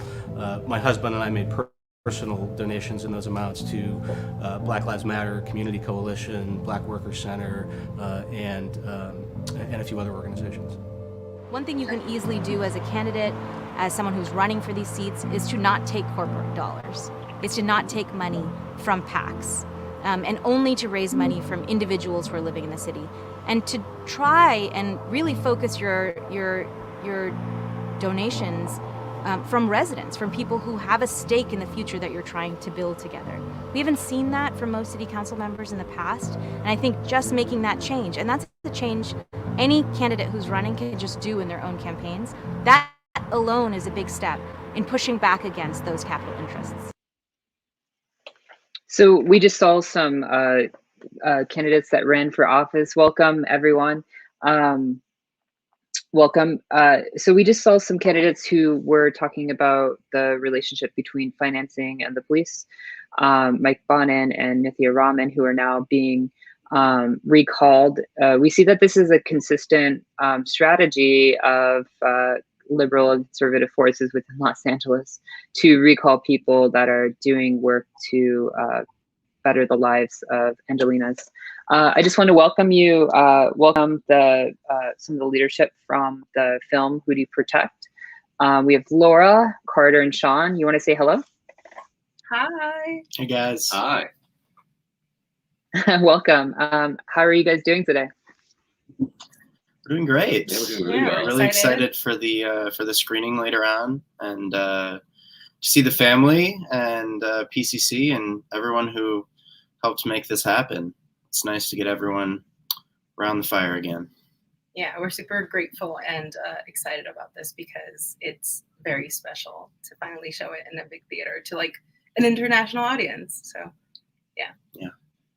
Yeah, definitely. So the film was about 20 minutes long, but a lot of people would know how much work actually went into this film. How long would you say the process was for making this film?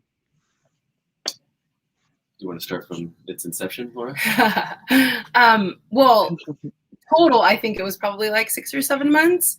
But yeah, I think we started because, well, as you know, we're all in the same collective, and we were making videos beforehand, smaller videos, but Sean and I have like a background in documentary filmmaking, so we wanted to make something more ambitious, and we were all like, indoors because of the pandemic and watching different things, getting inspired. My inspiration during that time was Agnes Varda. And I remember having an early conversation with Sean about wanting to make something sort of like her Black Panther's movie. And yeah, from there, we sort of like had that early talk and decided that we weren't doing really anything else and that we should just, go for it. And then started getting a whole bunch of people involved, especially because at the time, there was the George Floyd protests that were happening. And yeah, there was like a lot of emotion and passion happening all at the same time. Right. Yeah, I remember that moment. I remember Sean was, I sent Sean a documentary that somebody else in the Future Left had worked on. And I asked Sean, I was like, do you think that this fits do you think the quality fits with our organization? Which Sean was like, I think we should do another one. And Sean got really, really excited about it, was being very positive, thinking about the future. And yeah, and Laura, you had worked with us on those voter guide videos and with Sean, and those always turned out so perfect. And you made the process seem so easy. Both of you did. And this was not as easy, but it came out equally as good. This was probably the opposite. It was probably the hardest. Well, the product was better, but it was a lot of work though. It was you guys worked on this for a really long time. And now it's on an international stage. You could have never guessed that we would be here today. But let's talk about the film though. So the film is about the Daniel Hernandez family, and we could have went a couple of different directions when making the film. The film could have just focused on the subject matter of police unions and really honing in on different statistics and the history and kind of depersonalizing the subject. But instead, you guys chose to focus on the family. Can you tell us why you chose to do that? I'll take this one. Yeah. I mean, probably everyone watching this knows that these systems that are active in LA are sort of these huge, opaque things that just crank out pain and incarceration and death on an industrial scale. And we wanted to show the human impact of like what that does to a person, to a family. When you talk about these big systems, things can get abstract really quickly. And, I feel like we really wanted to bring it down to the human level and show what happens when a person is caught in the teeth of that machine, because for them, right, it isn't an abstraction. It's not a statistic. Yeah, exactly. It's not something that in a news story, it changes their lives forever. And oftentimes it kills them. And, you know, I feel like we had to show the real impact of, you know, what these systems do. And, you know, the biggest thing why we chose to rely so heavily on the Hernandez family is just how giving they were with us, and how eager to share this, you know, incredibly painful time in their lives, and just their general bravery. I mean, they're out there every week at BLM on the stage banging this drum. They have not stopped really since they started doing it. I mean, it's been close to what, 2 years now? It's been a while. It's been a very long time. It's been more than a year.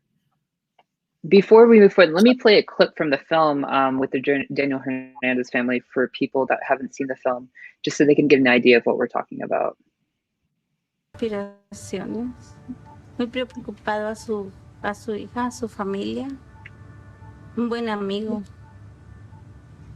Tenía un gran corazón. Su riqueza más grande, su corazón que él tenía. You know, there's a future where he is no longer present in our lives and in our celebrations. And that is very painful, to realize that he will no longer be there because he was taken away from us. Es algo muy cruel, que en segundos derrumban toda la vida de todos los seres. En segundos. Cuando tuvieron o tuvo tiempo de verlo pensado.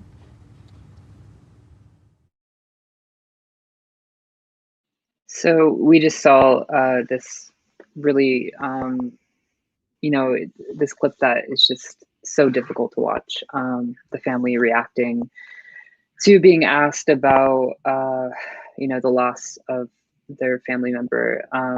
What was that experience like to be in the room with the family when, you know, we all were there, of course, but what was it like for you guys to be in the room with them, to experience that and share that? Yeah, well, Carter and I conducted that one together, and I'll let Carter speak for himself. But I think for me, yeah, I always, in the Hernandez family, I often see my own family. So there's like a lot of, you know, emotional attachment that I feel like I've built with them. But in those moments, I mean, I was just like, you know, trying to really listen and give them that space because they deserve it, like, you know, and it was, you know, it was very different from when they normally tell their story, which is in front of a crowd in a very like busy place. And our studio was like very quiet and somber. And so like the environment was like very different. So the effect, I think, was different.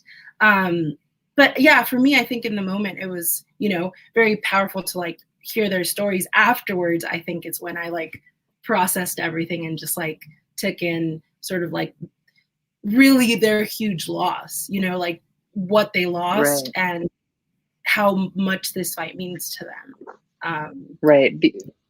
Because for you, Laura, you, like me, have dealt with the, you know, the criminal justice system with your family. Like my father has, you know, been in jail, was in jail a lot of his life, and some of your family has as well. So yeah. And Carter, what was the experience like for you? I mean, it was just so intimate.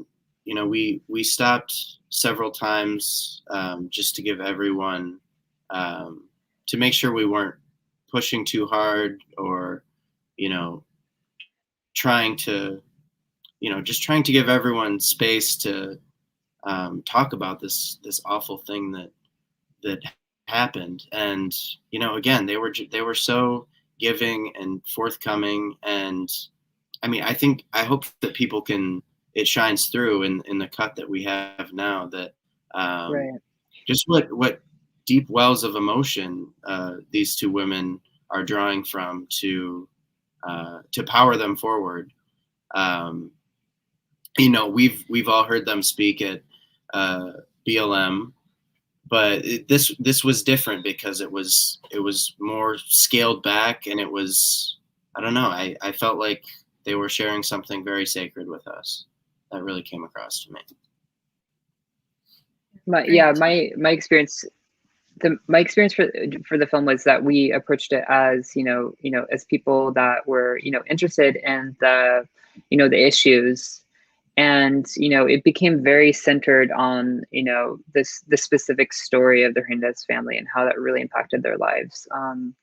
And so today they're coming to the screening, and they're getting to see that they're coming as a family. They're coming as a big group of people.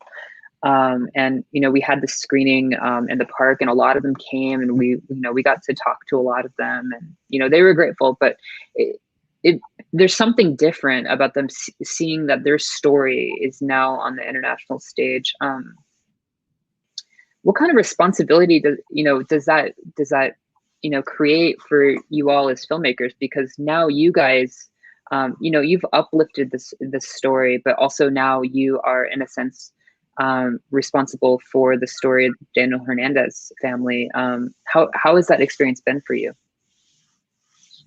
Yeah, it's interesting. You try not to overthink it too much, but it does reflect in your thinking all of the time. And in every decision that we make when we move forward towards getting the story out there, we take a pause and we reflect back on, well, how is the family going to feel about this? How are they going to perceive this? And what is the best way to include them in this process? And I don't think we second guess ourselves ever, but it's right. Definitely a moment of refrain, and even here, and even when we initially found out that we were going to be premiering here at the Palm Springs International Film Festival, the first thought on our minds was, okay, well, we have to inform the family, and we have to see if they would like to join us. And I mean, even today, I think there are a lot of decisions that have to be made that put the family first. And I think beyond that, you can't overthink that level of responsibility. You just have to think, okay, in every decision that this film is, because it is a gift to the family first and foremost, we just have to reflect on how to let them come, and not just to let them come, but let them come on their own terms and at their own pace. Yeah, what I think it created was this idea that so the idea is that you created the film, you own the film, that kind of thing. But now making this film about the Hernandez family, it created this kind of like responsibility that it's now actually their film as well, and they're they have just as much say about what happens with it and how the message is controlled and that kind of thing. And I think that's really beautiful. So let's shift gears a little bit. So the film is also about the relationship between Toni McBride and her father.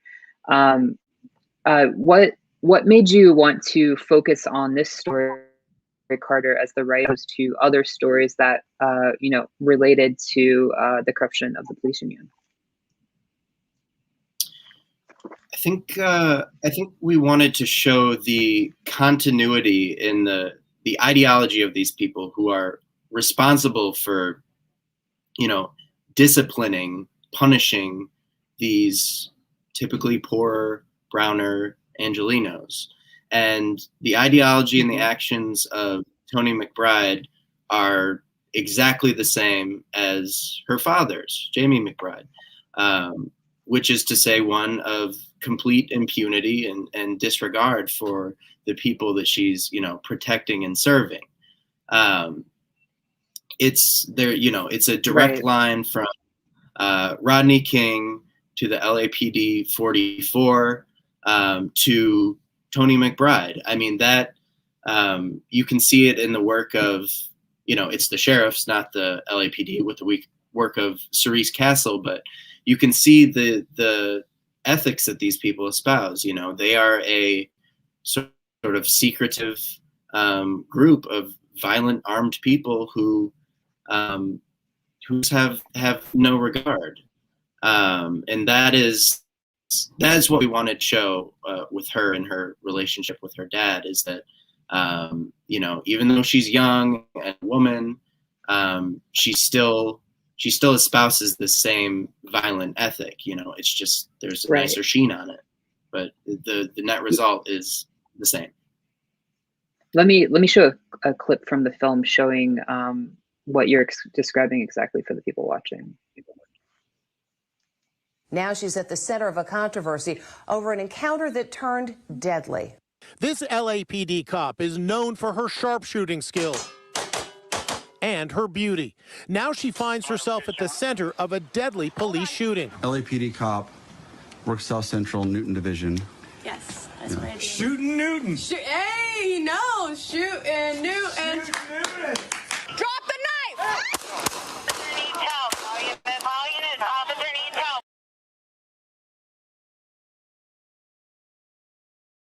So we can see her saying shootin' Newton, basically, this is the warrior cowboy cop culture. And to make things even more weird and modern, she's a social media influencer who is gaining social capital from bragging about being violent. So I definitely think that you're able to capture that pretty well in the story. So yeah, just wanted to show that. So moving forward, what do you guys think that, what is the next steps for the film? And do you plan on wanting to make a feature, or have you talked about that at all? We have, yeah. And, we shot, I believe we have in the can 16 hours of content, taking over the course of 3 shooting days and involving the work of dozens of people. So yes, we absolutely want to cut a longer project. And I believe we will be able to. Things like this help, getting it in front of a wider audience. But yeah, I would say that we're all interested in creating a longer project that sort of gets into more of the nuance of these systems and how they work, and how we can go about beginning to dismantle them. And I'll add something to that. When we first conceived of the short, we conceived of it in reference to the election in 2020, referencing trying to get rid of a policy. And it was only in the process of building it that we really uncovered that this is a story that needs to be elevated to the widest possible audience imaginable. And for us, the work never stopped after the premiere. We've been looking for avenues to expand and to make this story well known. And because I think there is this sort of general ignorance about just how bad these seemingly anodyne bureaucracies can be, and how much that they enable the culture of police violence. Yes. Indeed. So do you guys think that in making the documentary that you found that this was maybe one of the largest stoppages or preventions for police accountability, would you say? That the police union? Yeah, that police unions are one of the biggest, barricades to police accountability. I believe, especially in California and Los Angeles, that yes, the LAPPL and other associated unions are a huge impediment to creating the type of structure of public safety that we would all like to see. They give enormous amounts of money to politicians who allow them impunity. And, that is the major source of their power. You see it in how hard they fought to keep Jackie Lacey in her office. She was a major load-bearing, structure for them. Right. As we start to chip away at those people and remove them from office and replace them with people more in line with our beliefs, I think you'll begin to see them fight even harder and become more deranged in their rhetoric. And who knows what else? I mean, when these types of people are challenged, as we can see with the with the piece, there really is no line that they won't cross because they only know how to do one thing. And to take off from that, I don't know if everybody knows this, but BLM was out there for years. Oh yeah, pushing against right outside of the Hall of Justice, pushing for the removal of Jackie Lacey. But what a lot of people don't know is that since Lacey's removal, they have now shifted. It's the exact same institution, but now it is right in front of the LAPPL building, and they are there every Wednesday. Yeah. And so I think that there was this sort of zeitgeist, and we were coming to that awareness ourselves, but this awareness that it's not just the politician, it is this structure. And as that awareness becomes more commonplace, the battle lines move. And I think where they are now means quite a bit. Yes, absolutely. Yeah. Right. Now that LAPPL is the, what were you going to say, Laura? No, I was just going to say what, Sean's saying about BLM moving their rallies now to in front of the LAPPL building. Yeah. When that happened, I mean, I guess it's not so much that I was like surprised. I guess it was the next thing to happen, but because of our whole, documentary and stuff, I was like, wow, yeah, this is like the next, as you said, like the next line. Mm-hmm. Yeah. But when we were talking about this in our group, the police unions weren't really on the radar of a lot of people, because by the time we released this, because I remember coming to the group and talking about Craig Lawley, and the story shifted from there. But I think when we talked about it at first, no one in the group really knew. I think Sean may have known, and Stefan Sigel, one of the other members, might have known, but I don't think anyone even knew about the place of the police unions at all. So even our group was very kind of, new and green to this idea. So let alone the public. So to see this like drastic change with, in a matter of 6 months, and then to see like after the film comes out that BLM has shifted their focus, shows that the culture is really ramping up for some really big changes and maybe even systemic changes. So I think that's really great. Before we go, we interviewed George Gascon yesterday, and he brought up that we are now underway and seeing these changes actually starting to roll out. So the film was created in a way to help support candidates like George Gascon, Nithya Raman, Mike Bonin, who are targets of the police union. What do you guys think? What do you guys think is next for this culture? We're in the culture war of the anti-police and the police. What do you think is next for people that are trying to document, that are trying to make art?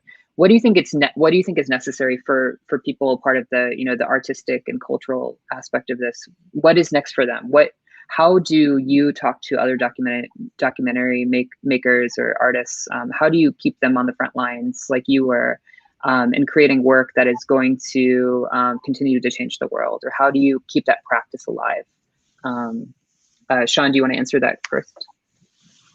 Sure. And it's a big question. It's a very important question about how we're going to mobilize and actually, and it really is in a lot of ways a hearts and minds thing. We're all actually in a book club together, and there's I'm gonna name drop book club. Plug in the book club. And I just remember in our reading there was something really interesting, a phrase that I liked, and it's like speaking truth to power is widely overrated, and that was really interesting for me to think about, because in so many ways, this film is not about, we're not going to change Craig Lawley's mind with this project, right? That's not who we're talking to. We're talking to, we're waking the average viewer up to something that they may not have been aware of at all, which is the importance of creating a film that was half an empathy piece and then half about the structural inequities and criminality. We have to marry those two, because people need that emotional resonance to be able to understand that that something that they may have never thought about or empathized with is very important. And then you have the structure piece to say, oh, that's where the money's going. This is how the math works. Mm-hmm. And we need both in order to really wake people up and change their minds. And so from that perspective, what has to happen next is we need more of that, and we need to have this confluence of both the empathy and the hard math in order to really keep this going and changing things. Like the Future Left's police contributions to Representatives Calculator is such an important tool. I'm going to plug it. It's such an important tool because it's so simple. Just put in your address and you will know every dollar and every cent that goes to your representatives from the police unions. And it's really vital just to create that kind of basic sort of quotidian awareness so that you start looking at your environment differently. Yeah, and I think I'll add that, like, especially because we're here at the festival already, we've been watching so many different types of films already. But yesterday we went to one where we watched a bunch of documentaries. And I think at the end of it, all of them, like documentaries have always normally had, is like a call to action at the end. But I think like now we should, yeah, like as Sean says, be moving into a space where we like have to like be more specific about the thing that we want, so that, you know, people can jump on board and know exactly what to do, because, you know, you as a crew or, you know, as a team, you do the research, you put this piece together, and you want people to trust the research that you did, right. and to lead the way on what to do, so that things can change. Right. Our call to action is we want Tony and Jamie McBride out of SAG, right?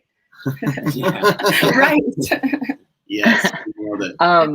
Yeah, but it seems like what the cultural arts is trying to do is basically trying to get people that are like not political, right? And I showed this film to several people that, you know, aren't critical of the police, and they said, you know, they remembered the story of the family.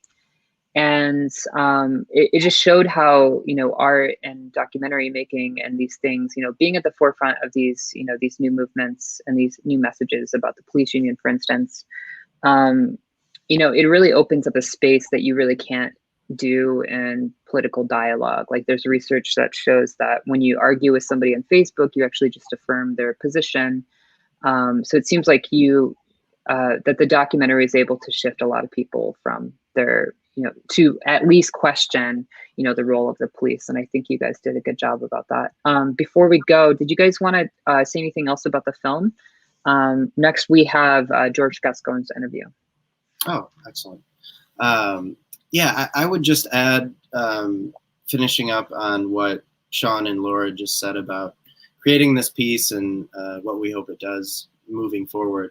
I think it's important also to give people, you know, some redemptive energy in addition to showing, you know, the depravities of this system, because I think an important aspect of engaging people is reaffirming the idea that change is possible and we can, you know, win. We can make real material victories. And we did win too. Right. I mean, we Gascon saw won. Gascon won, Nithya won, Mike Bonin is doing great. I mean, these are real positive changes. I mean, it's something that is the result of a ton of work and a ton of people being, you know, engaged in these processes, but it is possible at the end of the day. And I think it's always important to come back to that and, you know, definitely move away from this. I think something you hear a lot in these circles is just like the doomerism in general, and that things can never change, and that it simply isn't true.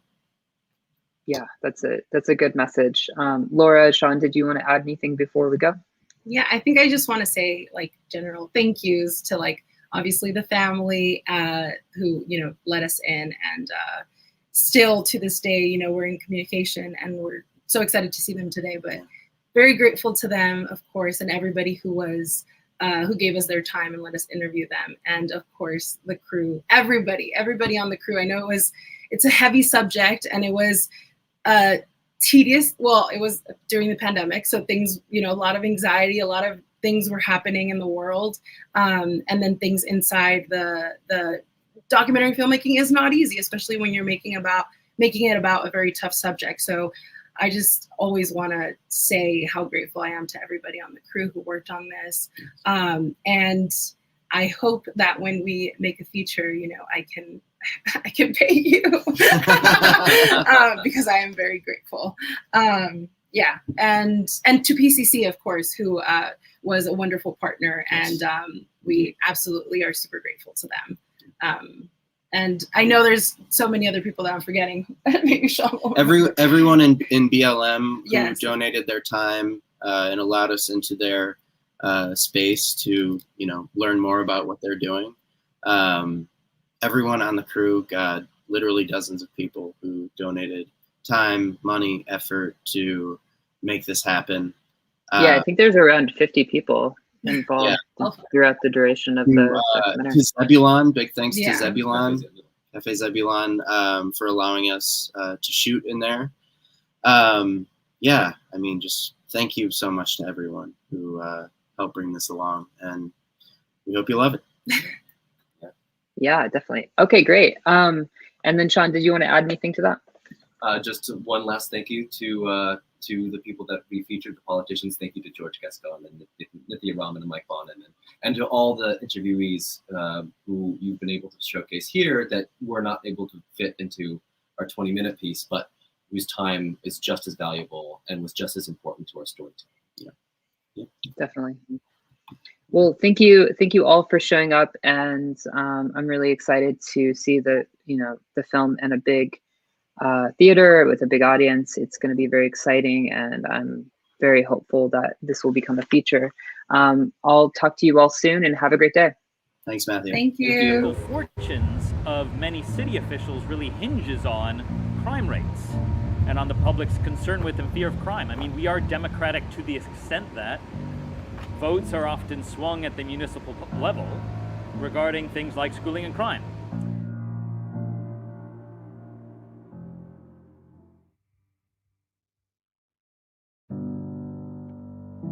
We got to get to the root of the problem. And the root of the problem is the way this system is running, the way this system was created. It's a fascist, capitalist system that was created to keep all poor, black, white, brown, all poor, enslaved, in poverty. Will we allow this system to continue on breaking us, destroying us, and displacing us? Or will all the people come together and start at the root of the problem and start tearing that dirt up and start anew? It is significant to have these marches. It is significant to be talking about this because people like me, with no college education, no high school diploma, can now come and speak in a manner of knowing, I know what you did. I know what you've been doing to my people. And I will no longer remain silent. Our voices will no longer remain silent. My son John was beat to death in Men's Central Jail, March 30th, 2009. I've been fighting for 11 years to get justice for John. We have to reckon with each other. We have to reckon with the truth that the system that we've been paying into our entire lives has not once ever paid into us.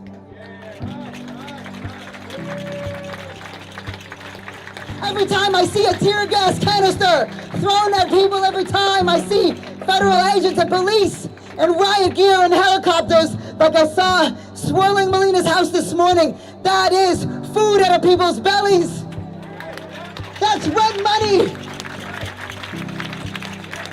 When we make the call, we will show up. We will be arm in arm and shoulder to shoulder because we stand at the crux of change or catastrophe. And we chose change. We chose power.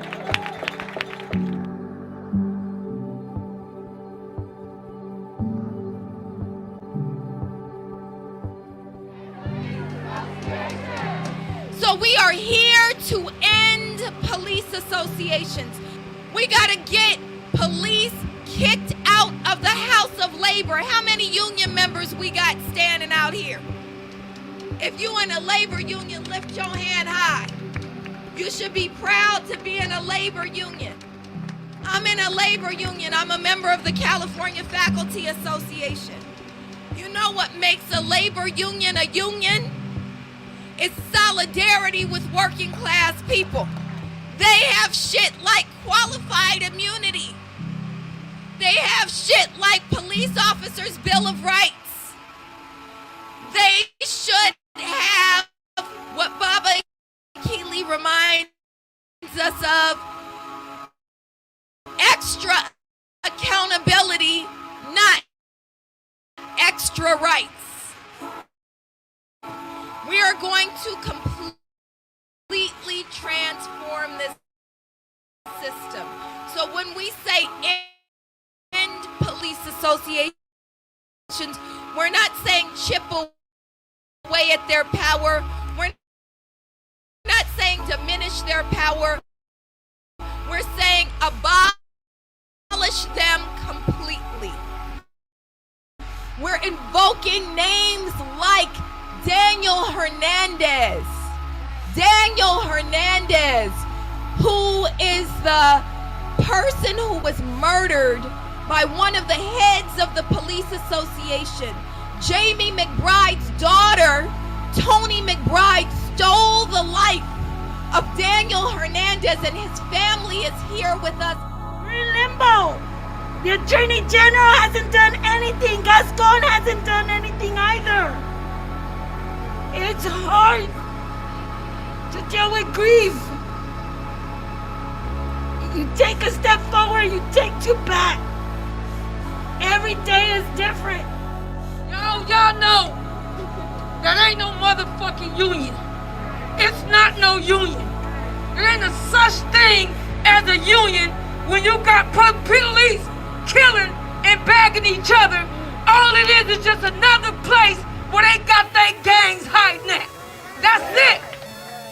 So it's been 30 years since Rodney King was brutally beaten. Now Lou Tarangio supposedly is still on the board of this association. This is the guy who had his foot on top of Rodney King's head. And when you think you are infallible and untouchable, you are corrupt. The first message is that these associations are not unions, and they protect killer cops. They're the police protective, and who they protect is killer cops like Mc. Currently, we are at the Palm Springs Film Festival showing our film, Who Do You Protect, the film that you appeared in. Your role was instrumental in that film communicating a very strong message about the corruption or the issues we have with the LAPD and its police union. So right now we are currently recording, and you're meeting with me, Matthew, who is one of the directors of The Future Left, who put the film together, and Carter, who is the director of the film Who Do You Protect. So that's the context. We both know who you are, of course. You're DA George Gascon, so no introductions necessary there. Before we start, did you have anything you wanted to update us on about your current campaign, Stand with George Gascon? You know, we are, as you well know, a recall effort started immediately after I was sworn in, and now they're in the signature gathering process, and a lot of community has come around. We have tremendous support from community organizations, grassroots, labor. So we're beginning basically to communicate and educate the public concerning what is at stake, what is being alleged. Basically, what we have is a recall campaign that is based on, not on public safety, but it's really based on punishment. You know, they want me to seek to put children in adult prison. They would like to bring the gas chamber back again if they could. You know, they do not want to see police accountability. And what we're seeing is the supporters, sort of the brains behind this, are extreme right-wing forces. We have a guy by the name of Jeff Palmer, who was a mega donor to Republican causes. He gave Donald Trump $2 million last year. And I apologize. And what we're seeing is basically those forces getting behind this. And, you know, it's all based on punishment, fear mongering, no more than that, you know. And so our job is to educate, right? We are faced with the difficult task of, you know, rather than having the elevator pitch, we have to walk people through why this is not true, right? Yeah, you mentioned education there as being one of our major tasks. And to me, that means that, you know, it's going to take more than just your office to affect these changes. So how do you foresee that you and the community together, how we can check the power of these police unions first and foremost? Yeah, and Carter, you hit it right on the nail. It will require a lot more than just simply me or you know, the good people in my office that are trying to do the work. Is going to take community to educate community, right? So we need to talk when people are saying, for instance, you know, he's letting killers, you know, free. We have to be able to push back and say not only isn't the truth, but, you know, people that have committed murder are being held accountable, and they are going to prison, and they're going to prison for extended periods of time. But what he's not doing, he's not seeking the death penalty. And why is he not seeking the death penalty? Because the death penalty is horribly expensive. It generally has a very racist impact. You know, we know that systemic racism in the system has a disproportionate impact on people of color. And we also know that it's irreversible, right? If we make a mistake, and we know that, you know, somewhere around 5% of the convictions in this country turn out to be wrongful convictions at some point. But if you execute somebody, you cannot undo the harm. And it serves no deterrence, right? I mean, we know there's study after study after study that says when people commit murder, they're not thinking about the consequences. First of all, they're generally being influenced by the heat of passion or just a moment of anger, which nobody thinks about deterring at that point. But more importantly, most people don't think they're going to get caught, right? So it's not a deterrent. It's horribly expensive. It's irreversible, and it's incredibly racist. So, you know, we need to say that's why he's not seeking the death penalty. Or when we are saying, you know, he's not putting children in adult prison, why is that? Well, you know, adult brain development tells us that young people are very easily reprogrammable, meaning that even if they made a horrible mistake, with the right level of care and intervention, they will correct themselves. But what we know is that when we put a child into an adult prison, you know, even if they do 20, 30 years in prison, they come out because 95% of people that we touch will come out. But now they have, you know, they have sort of become an angrier person. They have been heavily criminalized. They have been victimized as well. By the way, you know, children in adult prison get victimized. And we know that that's happening. So, you know, what kind of society, what kind of humanity we talk to when we send people into a setting, even if they did something horrible, but they're not going to be, you know, victimized over and over again. But when they come out, they're likely to be more dangerous and be more likely to be harmful to themselves and others. So not only are we spending then hundreds of thousands, millions of dollars incarcerating somebody over a long period of time, we criminalize them further, we create more public safety risk for all of us.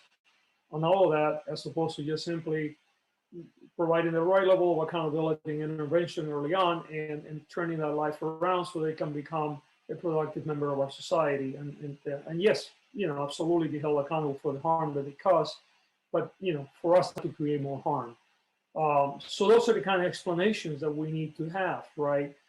And we need to obviously get it down, you know, the more succinctly that you say so, but just simply saying, you know, we know that, you know, sending children to adult prison, all it does is increase their criminalization, creates more harm for everyone else, and it's very expensive. And we know that we have an easier way to deal with this, or with the death penalty, just boom, boom, boom. You know, it's too expensive, it's irreversible, it's systemically racist, and it doesn't keep us safer, right? Yeah, I'd like to, you know, we talked in our first conversation that we used as part of the doc, we talked a lot about the malign influence of the LAPPL and the police union in Los Angeles. And I'd like you to talk about your struggle against them so far. What sort of pushback you've received from them, and you know, whether you sort of have expected what you've seen so far, or whether it's taken you by surprise. You know what? And I'm looking around because I want to find the latest newspaper. I want to show you the latest newspaper, the Blue Line, the latest one that was here, so that it illustrates the, you know, kind of, this is what happens on a monthly, let me see, on a monthly basis. This is our paper. And if you can see, there's a, they have a, Criminal's Best Friend. Yep, yeah. That's some title. Yeah, and this is a monthly publication that goes out to probably about 80,000 people. And of course, the articles are, you know, they have their website. So, you know, they continue to misinform the public. They continue to lie, and they continue to, you know, do everything that they can, not only to stop reform by attacking me, but really to continue to support the carceral system that has been going on and being so harmful. So that's what I deal with, you know, on a daily basis often. If you look at the recall effort, you see police unions are now backing, in addition, obviously, to those mega donors from the Republican Party. And we're seeing, for instance, there is about 17 small cities around the county, and there are 88 cities in the county that have done votes of no confidence in me. Every one of them is connected to police. So many of them have council members that are either former or current members of the LA County Sheriff's Department, the LAPD, or the police department, which is a real phenomenon, by the way, that a lot of people don't understand. Increasing in the last 2 decades, a lot of small cities, you know, their city councils and mayors have been permeated by people that are very connected with law enforcement. And the significance of that, by the way, is that it's impacting labor contracts with police unions. You see this over-blooded, you know, very generous contracts. Or settlements when there is excessive force and other things that they sort of sweep under the rug. They kind of couch them into a general fund process, and so that it's not readily transparent, the money they're spending to cover bad police behavior. And so much of that is driven by people that are sitting in these councils that are members of police departments that, you know, often very connected to these units as well. And it's not just the PPO, by the way, it's the ALS and all the other police unions around the county. Yeah. You've recently announced that your office will be looking back through some previous police shootings that have been deemed good. Could you talk about that effort a little bit, and what steps went into making that decision?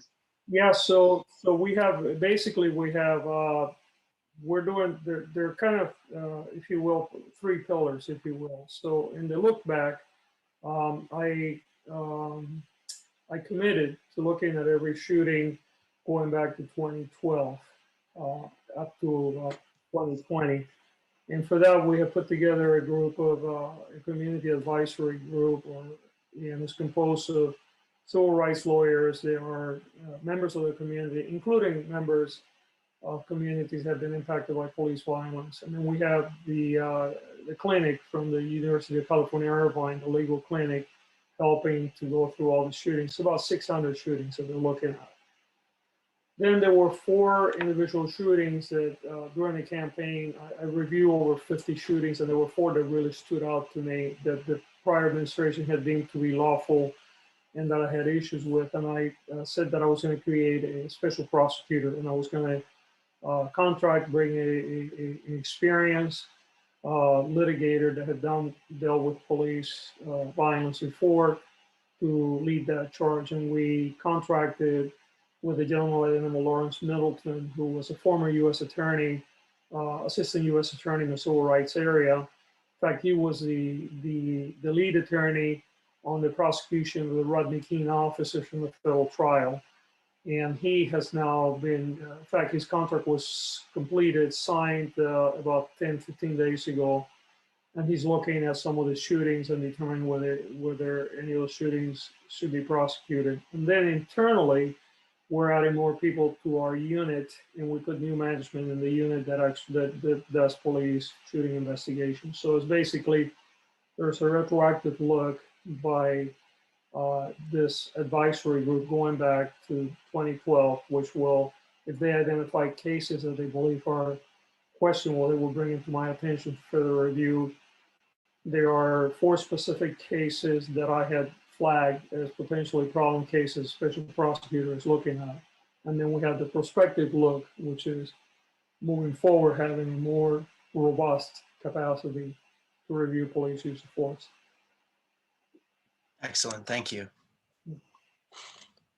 So since we're here at the film festival here in Palm Springs, and we're thinking about the police union, we saw that with your last election that you were going up against, I believe it was somewhere around $6 to $8 million from just that one election.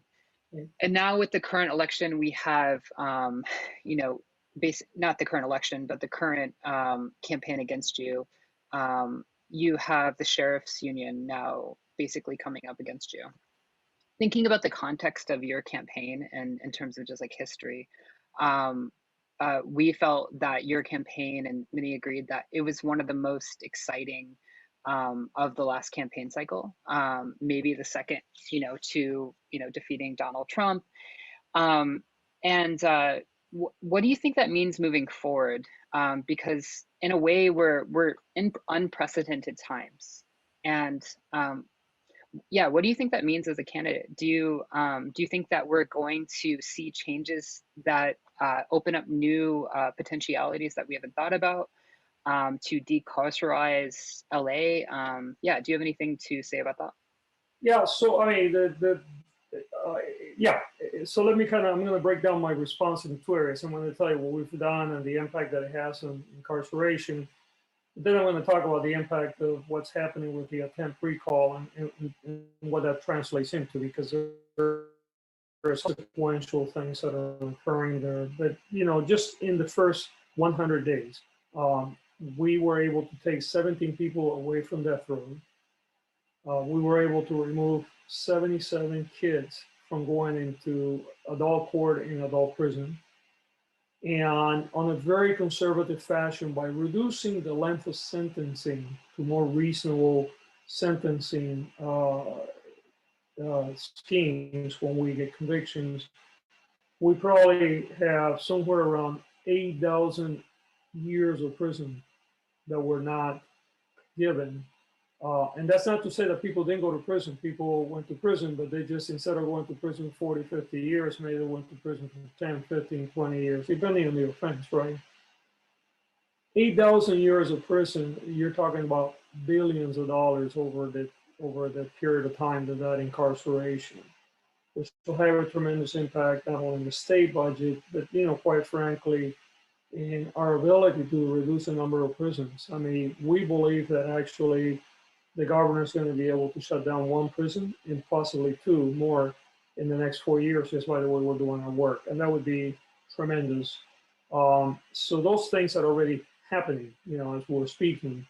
But here's the other side of that coin, right? The issue of the recall, because it's sort of a new phenomenon that is growing in this country, where when people are unhappy with the results of an election, they immediately look to rewrite history.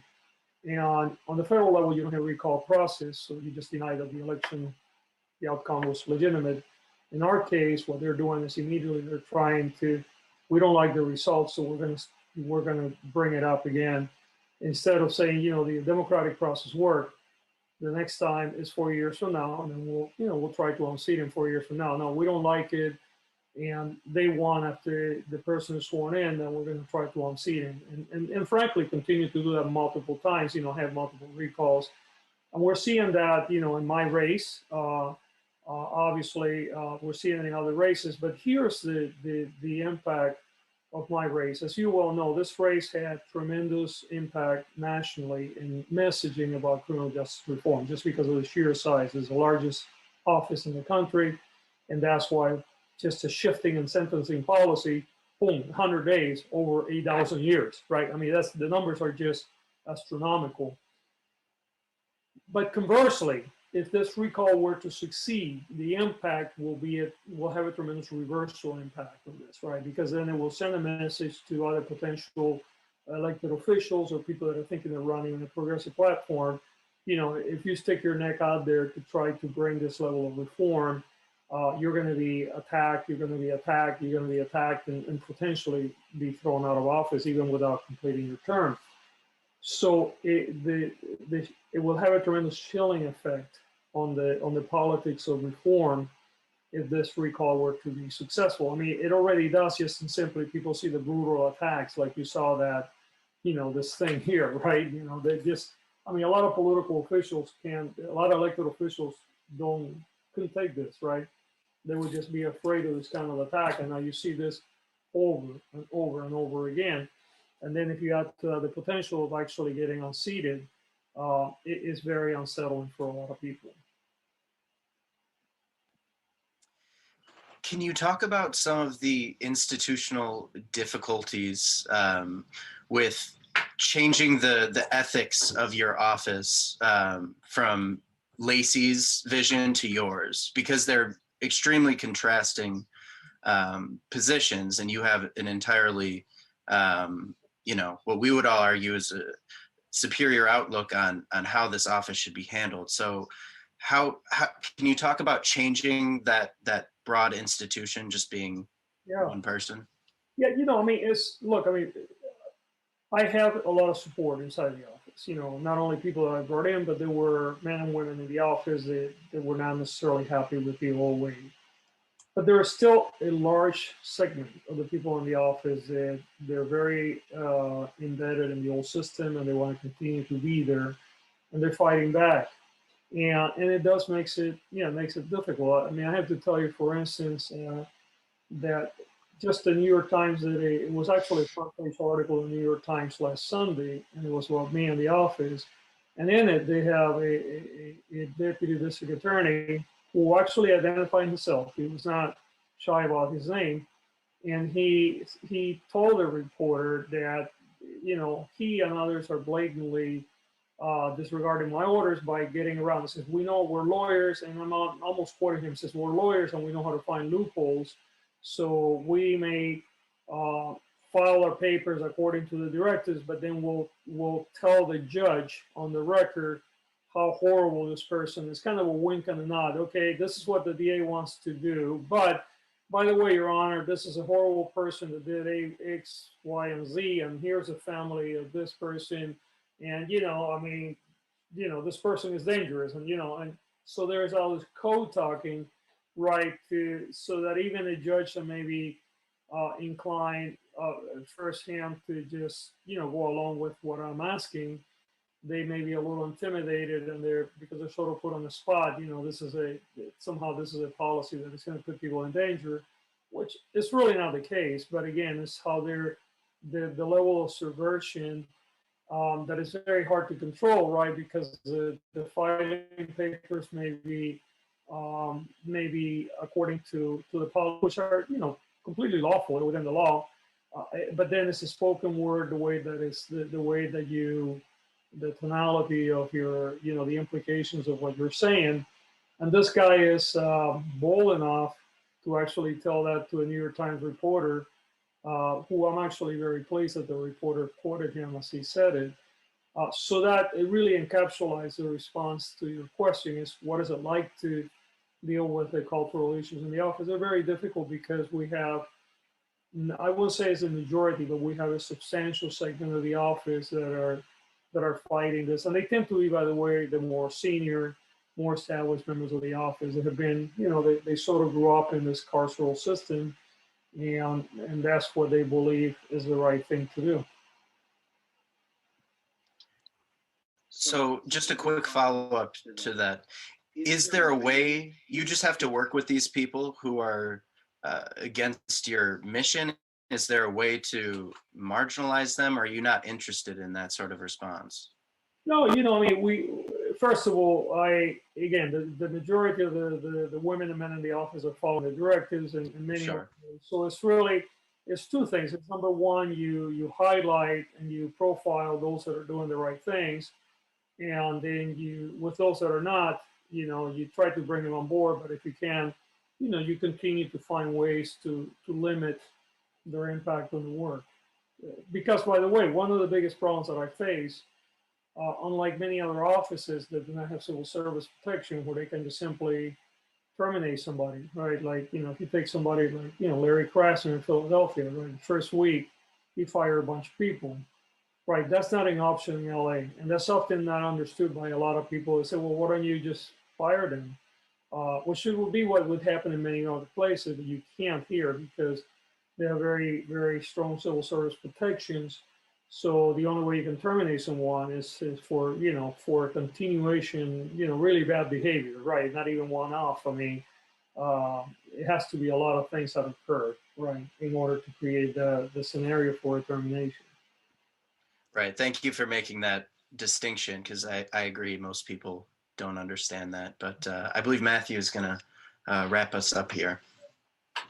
So the subject of the documentary is surrounding the Daniel Hernandez story. And one of the things that you point out is obviously that there is a conflict of interest between Toni McBride and her father, who is the director of the LAPPL. One of the very nuanced aspects of this case is that the person who is harmed by this corruption is the Daniel Hernandez and the Daniel Hernandez family. So this was not something that was prosecuted in your office, but if you were to handle this in the future, or if you were Jackie Lacey, how would you approach this to bring more justice to the situation? Yeah, and what I'm going to do is I will move away from. I don't want to do anything that impacts the progress of this case because it's still with the AGs and it's unclear what the go about with the work the way that my predecessor did it. And the problem still with a lot of people in this space is twofold. Number one, we still have very restrictive laws that give a lot of berth, if you will, a lot of space for police officers to use deadly force. When it's not absolutely necessary, they can still use force. So that is a reality that we all face. Jackie Lacey faced it. I do, and certainly every other prosecutor in the state, even if you want to prosecute a case. But the second problem, in the area where we do control, is the lens by which you look at these cases. And I think that many prosecutors, and certainly my predecessor administration, had a tendency to look through these cases almost fearful of taking on the police unions and the leadership, because they have developed certain relationships and they want to make sure that those relationships are intact.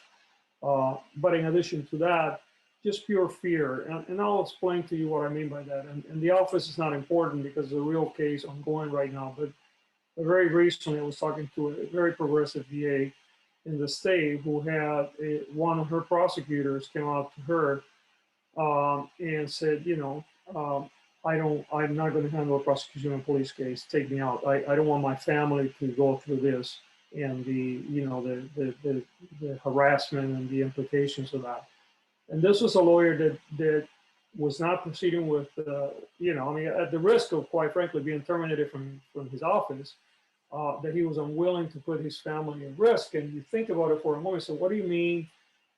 How could you be at risk? How could your family be at risk if you're doing your job, especially if you're prosecuting a police officer who violated the law? You would think that the police officer will support you, but the reality is that it's often the reverse, right? You get harassed. There's a tremendous amount of intimidation that goes on with that. So even for some prosecutors that may be willing to lose work purely in the professional sense, they won't do it because they are fearful of the repercussions, which is really runs against the grain of what no one would think. I mean, you would think that if you're prosecuting a mafia boss, you would be afraid of that kind of stuff, right? But here you're prosecuting a police officer for some reason, and you're afraid basically of kind of the same potential consequences if you were prosecuting a crime boss. And that's extremely worrisome. And it kind of shows you the state of what is going on in our society today. Definitely. So we want to wrap things up for you to respect your time. We're extremely grateful to have you, and we just respect the work you're doing in general. We did want to mention that our screening is tomorrow and that it's going to be presented in a very large theater in front of a large crowd, and we're looking to expand our film to the feature version and expanding on this issue. So we look forward to hopefully working with you in the future if you're willing to. And thank you so much for your time. My pleasure. Thank you both, and good luck. Thank you, DA Gascon, very much. Yeah, and enjoy the Palm Springs weather. Will do. Thanks. We will. Thank you so much. We'll see you. Bye-bye.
We are not going to single story a systemic issue anymore.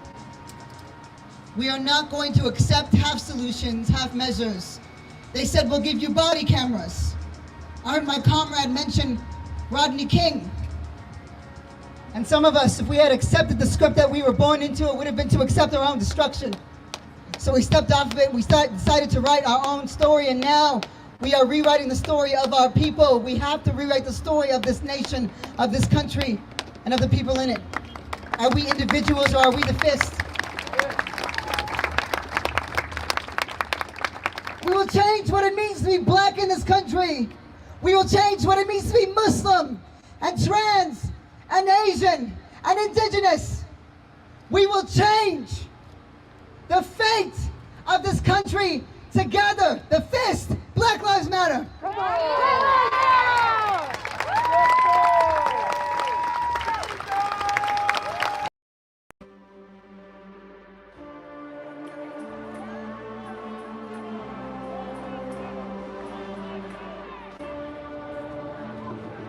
Every moment is an organizing opportunity. Every person is a potential activist. Every minute, a chance to change the world.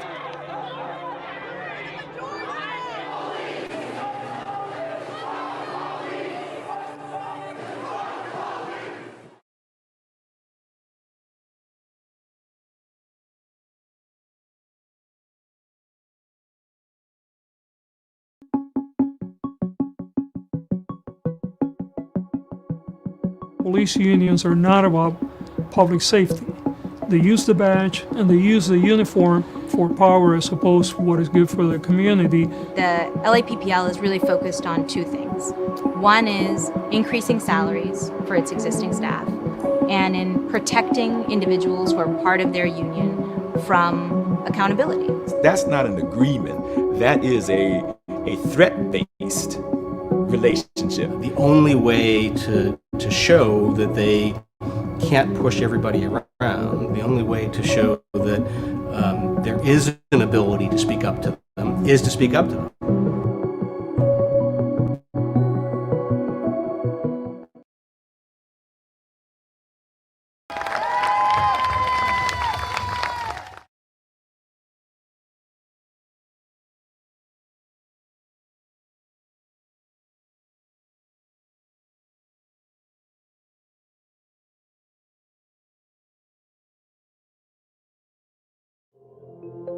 So the people have shit like police officers' Bill of Rights.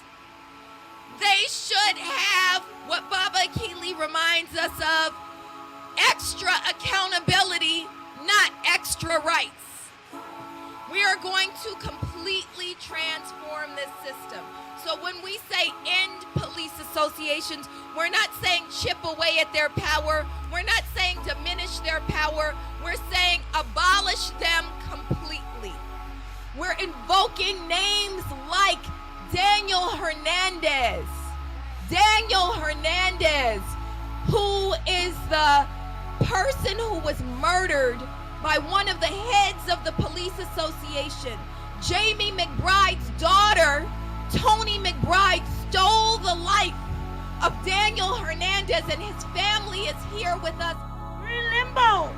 The Attorney General hasn't done anything. Gascon hasn't done anything either. It's hard to deal with grief. You take a step forward, you take two back. Every day is different. Y'all know that ain't no motherfucking union. It's not no union. There ain't a such thing as a union when you got police killing and bagging each other. All it is just another place where they got their gangs hiding at. That's it.